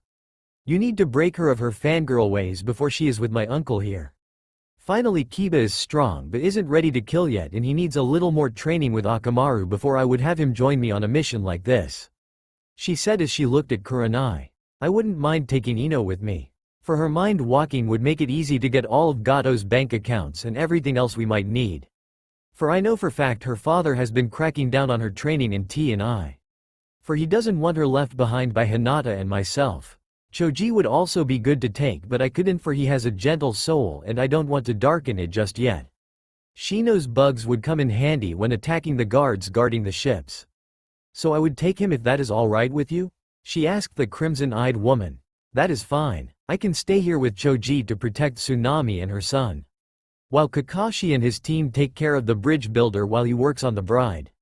Said Kurenai as she was shocked that 2 of her students had been chosen to go along on this mission. Zabuza will come along with Haku, for I know he would want to get his pound of flesh on the troll and his men. For there is many things going on in the shadows in Gato's estate that would make his and others' blood boil. Said Naxena as she looked at everyone stand out of the house with her. Inside the house, Sasuke sat at the open bedroom window listening from the boys' room. He narrowed his eyes as he wasn't going to be part of the team that was going after Gato and his men. That he was going to be stuck with the damn old drunk. He was being held back by this girl that is having everything handed to her. It wasn't right. He was the one that needed all the power she has, and all the weapons and training given to her. For she was the one that was useless and pointless. For all she was good for was just breeding stock for when he was ready to rebuild his clan. For having the Uzumaki and Namikaze bloodlines would make his own bloodline even stronger. For he had found a scroll that was from Madara when he wanted to marry an Uzumaki but wasn't allowed, and then when he tried kidnapping a woman from the Namikaze clan and it blew up in his face. But he stated their bloodlines would straighten their clan's blood and make their bloodline even stronger, and maybe a more powerful bloodline would be born from their bloodlines mixing. Naxena knew he was watching her. For she had felt him before watching her and she never liked it. But she just ignore him, for he isn't worth her time. But his time he might get in her way, and this was her mission. Her team's mission, not his mission. Looking at Kakashi, she whispered something to the man. Sasuke is listening in. Keep an eye on him, for I do not need him getting in the way of my mission. My team's mission. For if he gets in the way, he will be taken down, and if it comes down to it, he might get killed or hurts. She told Kakashi as his single eye looked up without his head moving up to see the raven hair boy looking down at them. The others followed with their own sight and frowned. This wasn't good. They would have to attack it down while the boy is still sleeping and move quickly. Naxena planned on placing a seal on him to knock him out to keep him out of her way. The mission will take place in few days' time, said Ibiki, as he knew that they would be acting a lot sooner before the boy can fuck things up for them. They all nodded their heads and went into the house to get some rest. Haku joined the girls in their room as Zabuza stayed with the Jonins. Hades watched from the shadows. He never liked the Uchiha clan. That was one clan he was glad that was almost dead. But he did have the few he did like. It was a shame that the few he liked were murdered. With that, Hades vanishes into the shadows, never seeing the single red eye that was watching them. The demon that lies in wait. The one that is behind all this trouble for his own selfishness and blame and hate for others. Toba's a good boy. The words carried in the wind as Kurama heard it from where he sat on top of the house looking around for whoever said it. His crimson eyes narrow as he calls for others foxes to search the lands for the one who said it. Morning. It was 4:30 a.m. Naxena was already up and moving around the house as she snuck into the boys' room to wake up the boys that would be joining her and placing the seal on Sasuke that Kakashi already had the counter seal for. Hinata and Haku had already went downstairs to get breakfast made for the team that would be leaving for this mission. To Naxena's shock, Shino was already awake, as well as Kiba, as Shikamaru was glaring at the Uchiha as he was sleeping like a baby. Kakashi stood at the bedroom window watching to make sure everything went well. Sasuke never woke up or even felt Naxena place the seal on him. He had slept though it all. Choji sat up and followed the others out, only leaving Kakashi to watch over his troublesome student, as no one wanted to deal with the boy. They had gathered around the kitchen table and went over the plan that Naxena had laid out the night before when they heard Sakura coming down the steps. For it was already 5:50 a.m. and this was a normal time the Pinkette would wake up when she was back in the village. Kurenai looked over at the Pinkette with a frown. "Good morning," said Sakura with a yawn as she walked up to the others as they looked over a map of the village, and the man with crimson hair and crimson eyes was pointing out locations to them and writing things down on the map for them. "Morning," they all mumbled as they didn't bother to look at the Pinkette. "What are you guys doing, and where is Sasuke-kun and Kakashi-sensei?" asked Sakura. "Shush," said Ino as she pulled the Pinkette into the kitchen. "Sasuke is still asleep and Kakashi is with him. The others are going over their plans," she told her ex-friend. "But why are they leaving out Sasuke-kun and myself if Kiba is here?" asked Sakura as she was getting ready to head back upstairs to wake and have Sasuke join them. "That is because Sasuke or Team 7 isn't part of what is about go down," said Kiba as he walked over to his useless teammate. "What do you mean?" asked Sakura, shocked. "You know Hokage-sama gave the main mission to Naxena's team, and they are the ones who are picking who will be taking part in it. We are to just watch over the old man, as Team 8 is to watch over the old man's family," said Kiba as he was wondering how the girl was so stupid. Sakura's mouth hung open in shock. But she began to speak before she was bent off by another voice. "Team 7 isn't part of the main mission. The main mission is S rank, as you are to just babysit, and that is a C rank mission," said Anko as she was growing tired of the Pinkette. Sakura took a step back as she was scared of Anko. She slowly nodded her head and stayed in the kitchen, for the others wouldn't allow her anywhere near the map, for they knew she could remember everything on it and could tell the damn Uchiha, and things can go south fast and that wouldn't be good. But 20 minutes later, Team Ibiki and 2 members of Team 8 left the house, leaving behind only Choji and Kurenai with Kiba and Kakashi with the rest of Team 7. Team 10 along with the 2 members of Team 8 with Haku and Zabuza looked at the map once more as they had gotten close to Gato's little hideout. "This is where we are going to enter. Haku, do you think you can make an ice mirror inside or outside the troll's office?" asked Naxena as she looked up at the ice user. "Yes, I can make on just outside his office door. But you need to be ready to fight, as he has 3 guards at that door, and that isn't accounting for his 2 personal fools inside the office. But since we have been working for him, he has added a few extra guards into his office, as I think he is scared of Zabuza attacking him if things go south," said Haku as she was slowly forming the ice mirror that will take them into the mansion. Naxena nodded her head as she looked at the others around her. This is going to put you all to the test. For none of you have ever killed before, and how my uncle Hades had me train in the underworld. I have a somewhat of a first kill. If you count killing already dead souls for trying to break free of the underworld. She told them. All the genin along with Haku paled. They knew this day was going to come. But were they truly ready for this day? Was the thought going through their heads? They couldn't turn back now. For it was already delayed and the mission had begun, and it was now or never for them all. The sun shined into Gato's office as he took a drink from his coffee. He looked to his 4 personal guards that sat in his office just cleaning their weapons or drinking their own coffee, tea. Have any of you heard from Zabuza or his brat? He asked them. No sir, said a rouge samurai with white hair. We haven't seen him since he left to go and attack the bridge builder and his personal bodyguards. He told his boss. Gato nodded his head. If he doesn't return by this evening, we will have to hire someone else to kill the bridge builder and the shinobi he had hired. For they were too strong for the demon of the bloody mist. Said as if it was just a joke. The 4 men nodded their heads to their boss's orders. They had heard of a few nuke nins for hire nearby and would be a lot cheaper than Zabuza. An ice mirror slowly formed before Gato's office door. His 8 goons just stood there watching the mirror appear. They knew that Zabuza would travel that way with his little pet. So they didn't make a move to attack when Zabuza walked out followed by the others. What is going on Zabuza and who are those people? Asked one of the goons as he was looking at the back of Ibiki's head as he turned away from the man. Don't worry about it, I am here to see Gato. Growled out Zabuza as Anko had several of her snakes bite all the men in the hallway.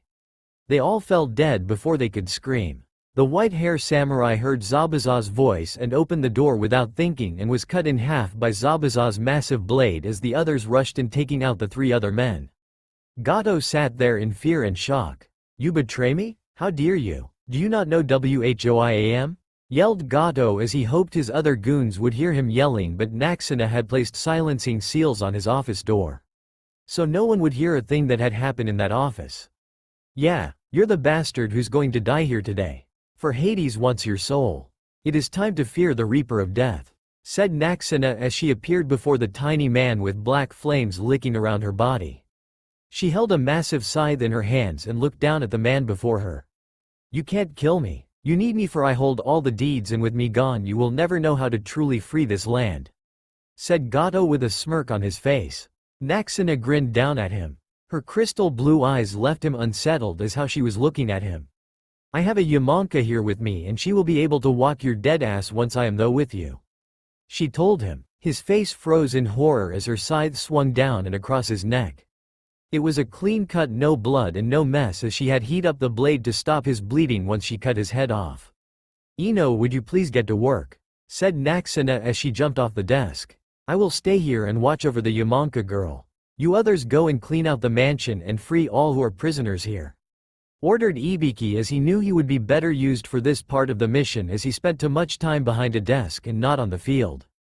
After this mission was over, he was going to up his own training as they still had all the bandit camps still to take out.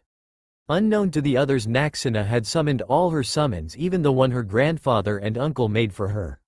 With an army of shadow clones they had went to clean up the camps and free those from the ships as there was a special summons. She had that worked well with the sea and she was going to make use of it this one and only time. For she doesn't know when she will be around the sea again. They all quickly moved out to clean out the place. Tazuna's house. It was already about 9 a.m. and Sakura sat in the corner of the living room watching out of the corner of her eye to see if she could make a break for it up to where her Sasuke-kun was sleeping. Just then Sasuke and Kakashi come walking down the stairs. Sasuke just frowning as he didn't see the others in the room with him and all his sensei told him was, they all were out training. Sasuke-kun, you're up, said Sakura as she rushes over to him and whispers into his ear. They left and to all everyone but Choji to kill Gato. Sasuke's eyes widen as he turned to his sensei. Why wasn't I allowed to go with them? He demanded as he was getting ready to make a break for it. But Kakashi placed his hand on the boy's shoulder, narrowing his single eye at his 2 students that stood before him.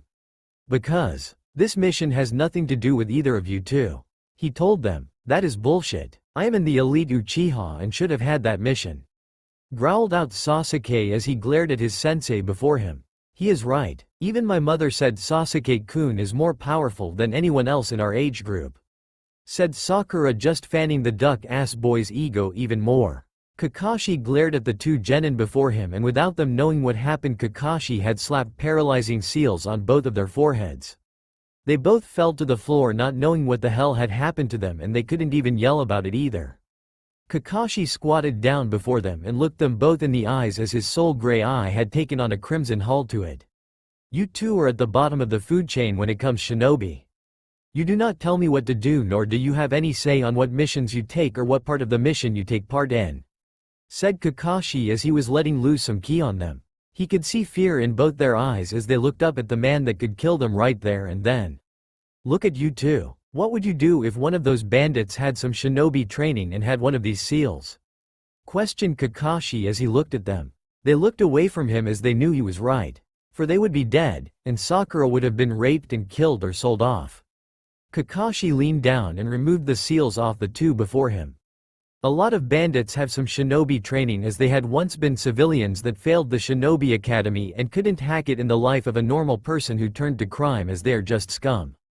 They don't give a damn about what clan you are from. For that is your clan or your clansman that struck fear into them. Not you. For I am the son of the White Fang, and that didn't do shit for me on the battlefield. All they wanted to do was kill me to get back at late father for killing their friends or their family in war. So get off your kami damn high horse, Sasuke. For you haven't earned your place in the shinobi world. Your clansmen did. They fear Itachi. They fear Shishu, for he was almost as fast as the late 4th Hokage. But you are just a rookie at Genin who would made it to Rookie of the Year in your graduating class. That means shit out in the real world, for they don't care what title you had in the academy, said Kakashi as he glared at the two of them. That also goes for you, Sakura, as you are the weakest of all the kunoichi that graduated in your class. I still don't know how you got the top ranking, as it should have gone to Hinata Hyuga, as the girl is more skilled than you are.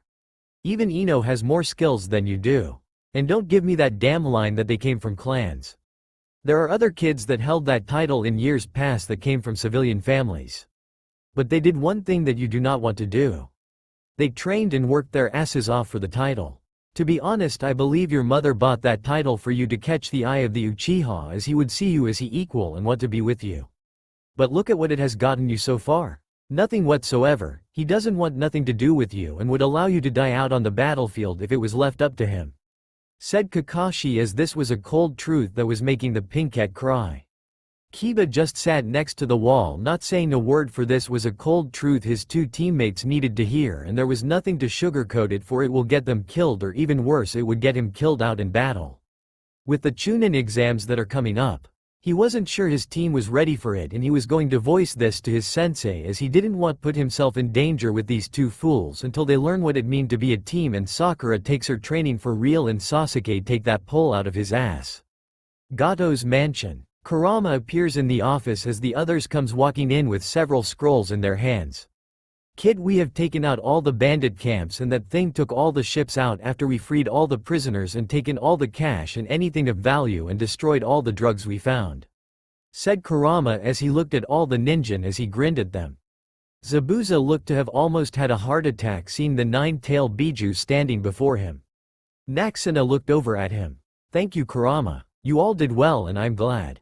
She told the Biju. Who in the hell is that thing alive? Asked Zabuza as he heard the stories of the 4th Hokage killing the mighty Biju. Kurama grinned looking at him. I can't be killed. Well, none of us can be killed. All you can do with a Biju is seal us away. Zabuza just nodded his head to this as he looked at the girl that stood with the other blonde that was working on the computer. She is truly something else, he thought to himself as he went back to the others. I'm glad to hear that. For it saves us a lot of trouble, and I have seen several of the summons making quick work of those outside of the mansion, said Ibiki as he looks at Kurama. The kid really didn't want to make the other kill.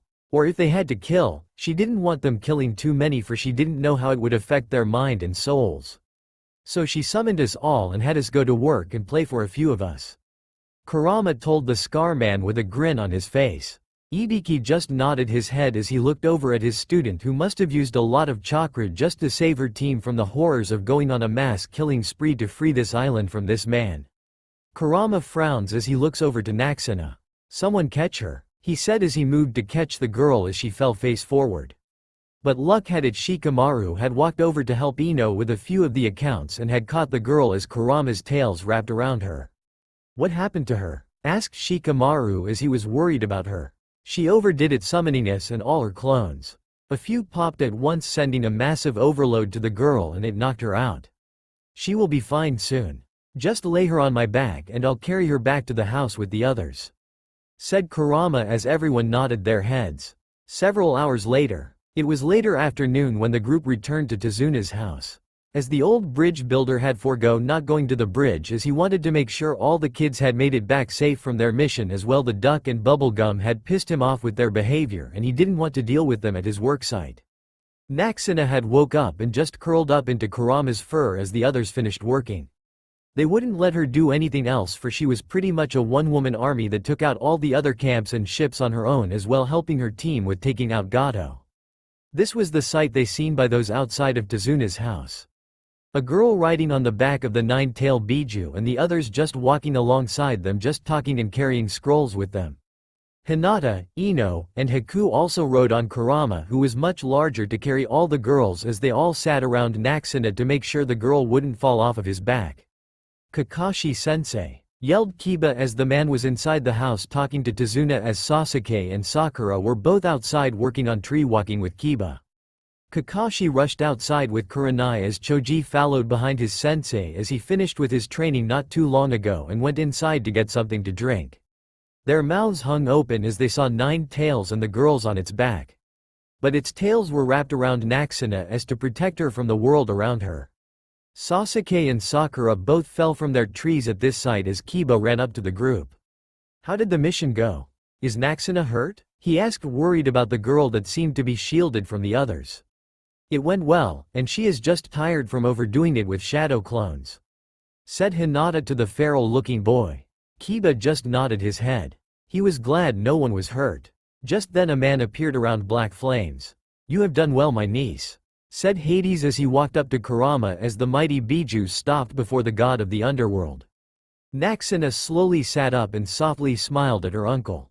"I don't feel like I did a good job. I can still hear their screams when I killed them or set them on fire, or when one of the summons took them down," she whispered to her uncle. Hades nodded his head. "I know, my dear girl, and I am truly sorry for placing this heavy burden on your shoulders. But I had no other I could trust to handle this for me. For you know we are not allowed to meddle with human affairs," he told her. "I know, uncle. I do understand, and as your champion I will carry out your will in any battle you ask of me," said Naxena as she looked down at her hands as she could still see blood on them even though there was none there. Hades pulled the girl off of Kurama's back and into his arms. "Shush, my dear angel, I am sorry for this. You are stronger than most, for they would have broken from what you had done today," he told her as Naxena began crying into his shoulder. She cried until she fell asleep in the god's arms. Kurama looked at Hades and nodded his head as he used his tails to pick his kid back up and put her onto his back. He was going to hold her until she was ready. Just then there was two silver lights before them, and there was Xena and Ares standing there. Xena's eyes softened when she saw her granddaughter. But Hades stopped her. "She will be fine." But she took it upon herself to handle the whole mission and killed everyone in all 15 bandit camps and at the docks and ships alongside all her summons," said Hades as Xena's eyes widened in horror. The genin that didn't join in on the mission looked on with shock that the girl handle everything on her own. "How in the hell does she have all this power when I have nothing?" demanded Sasuke. Hades turned his cold black eyes onto the fool Uchiha. "It is because she has a pure soul and knows her place in life and works hard to protect all those she loves. While you are a cold-hearted child that only cares for himself and no one else. With that mindset you will always remain powerless and weak." He growled at the boy as he wanted to take the boy's soul and put his in that special place in hell that he held all the other Uchihas he didn't like. Sasuke looked at the god of the underworld with shock. Was that her secret to her power? He wondered to himself as he turned and walked away from the others to work on his tree walking. Kurama walked to a few trees next to the house and lay down, pulling his kit to him, wrapping his tails around her as Xena walked over and lay down with her granddaughter as Ares watched on with hard eyes. He looked over at Ibiki. "I did not know of her plans. We had just planned to take Gato out first and then attack the others." But she went behind all our backs and lead the attack on the others before we knew what happened," said Ibiki. Ares nodded his head, as he knew this play. It was one of his battle plans he used so long ago on bandit camps. "Fine, let us go inside and see what she has found and then make the plans for your trip to Uzu," said Ares as he knew Naxena was in good hands, with his wife and Kurama. Ares followed the others into the house as Tazuna watched the leather-clad man walk into his home. He was shocked to see the man once more. "Ares-sama, welcome to my home," he said as he bowed to the god before him. Ares waved him off. "I am only here for my granddaughter needs my wife and I wanted to know what all was found from that little troll of a human. As well, I need to help with planning the trip to Uzu. For we will be joining you all there. For my brother will be handling all that needs to be handled back in the village," he said as he walked up to Ibiki and Zabuza. Ares looks Zabuza up and down. "Tell me, Zabuza, do you take the offer that was given to you to become my champion?" he questioned as he wanted to know now. For he was a busy god after all. Even if it was just dealing with the fools back in Konoha. Zabuza leveled his gaze at the god of war that stood before him as he thought of what he had all seen. "It would suit me better. As well, I don't wish to be just another footnote in the history of our shinobi world. I'll do it, but what do I get if I am your champion?" he asked as the others watched them talk. Ares smirked. "Well, you will get armor and weapons made of my uncle and they are more powerful than the sword you use now," he told the Nuke Nin that stood before him. "What about Haku? What will happen to her?" asked Zabuza as he looked to the window where he saw his daughter still with Naxena and Xena as the other girls still stood with their friend. Even though they had been told they could go and rest. Ares looked out the window as well. "Well, maybe in time, she could become the champion of my wife or one of my siblings," he said as he looked back at Zabuza. "One thing that has been bothering me about this whole thing," said Zabuza as he looked Ares in his chaotic black eyes. "Why me? Why not one of those fools from Konoha?" he questioned. This was something the others wanted the answer to, and they will be getting it right now by the looks of it. "I like your spirit. I can see into it and I see many great things that lay in wait for you. If you do wish this, you will become much greater than just one of the 7 swordsmen of the Bloody Mist. You will become the blades of chaos and war.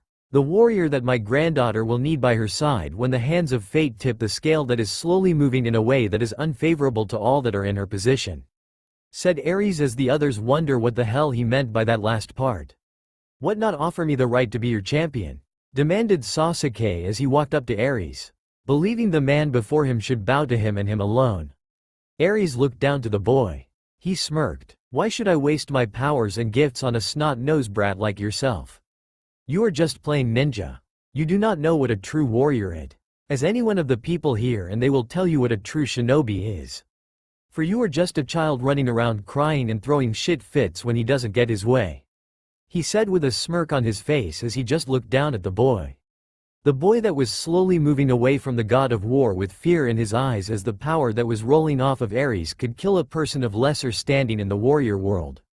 "As I thought, you run away with your tail between your legs," laughed Ares as he turned back to look at Zabuza. "In 1 day's time you will getting a package from the blacksmith of the gods. He will give you another black like the one you own now. So you may allow that blade to rest or if you wish it. After he sends you your new blade, you can have the messenger take this one to him to make stronger and fix an imperfections that it might have. For that swords you have now isn't finished and Hephaestus will finish the sword for you," he told him as Zabuza nodded his head. "I would rather keep my own sword for she has saved my skin one too many times," said Zabuza. "That is fine. I will let Hephaestus know that he will finally get his hands on one of the legendary 7 hidden mist swords. He has been wanting to play with one for a while. He does wish he could get his hands on that one that the shark man own," said Ares with a laugh, as he knows Hephaestus will be glad to have a new toy to play with. Zabuza looked at him wide-eyed. "Even the gods know about the swords of the 7 swordsmen of the mist?" he questioned with shock. "Yes, as Hephaestus is the god that guides all the blacksmiths in the world. He is the one that gifts them with the gift of knowledge of making weapons and other tools needed," said Ares as he waved his hand. "So tomorrow you will have your replacement and send this one off," he said as he walked up to Ibiki. Ibiki looked at the god of war. "You have made your choice and it will be fun see all the civilians freaking out when Naxena brings him home." He laughed. "Yes, let them have their fit. If I wish I could destroy the village with a snap of my finger. But it is the love my daughter and son-in-law have for that damn village and the love my granddaughter has for it that stops me," said Ares as he was pouting. That made Ibiki laugh. He wouldn't say a word about the village burning to the ground. For the roots of the village have been poison and have allowed the poison to run too deep without even cutting the poison out. Sasuke and Sakura sat off in a corner glaring at the god for Dainian, which should be Sasuke's. But every soon they will learn their place. One way or another they will learn the hard way. Outside, Xena looked to the girls and smiled. "Why don't you all go and wash up, and then after you're all cleaned up you can come and sit with Naxena?" Ino, Hinata, and Haku all nodded their heads and slowly went into the house. Coming back outside was Shikamaru, followed by Kiba and Choji. All three boys looked worried for the blonde. Xena looks at her granddaughter. "Oh my sweet angel, you shouldn't have taken this all on your own," she whispered into the girl's ear. "I know, I could have waited for the others. But I couldn't bear it if something happened to them in one of the bandit camps. The numbers were insane, Grandma. Several of the younger summons had gotten hurt. But I was told it was part of learning to hunt and fight those that walk against the light," said Naxena as tears slowly rolled down her cheeks. Xena leaned in and kissed Naxena on the forehead. "Shush, baby. It is part of the path we walk as warriors and shinobi alike. I had watched many good and young warriors die, for they were not ready for battle. But they still stood tall and proud until their dying breath. That is the life we all live," she told her. "Your grandmother is right, Naxe. We are shinobi and we do not know if tomorrow will be our last day and we will die in battle or in our sleep. But this is the life we are born into. As clan children we are born into this life. But people like Sakura only join believing that her prince will save her, and we got news for her.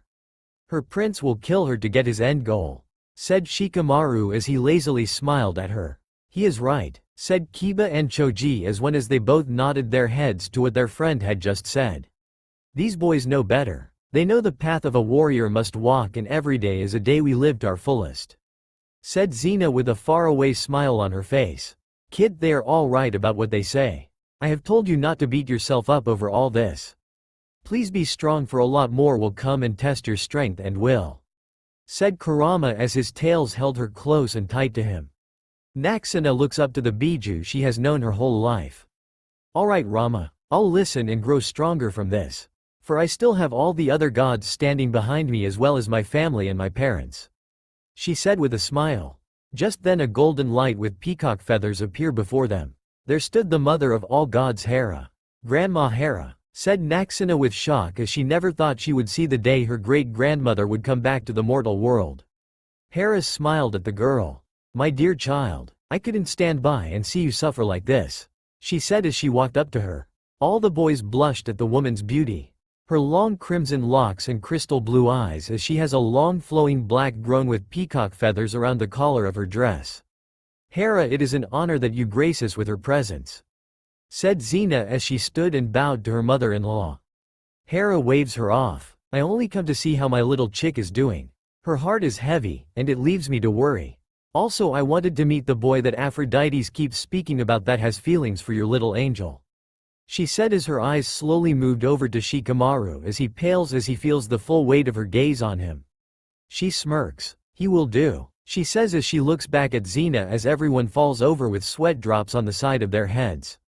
"Grandma Hera," yells Naxena, blushing up a storm. She pulls Kurama's tail over her face as she was embarrassed by her great-grandmother's actions.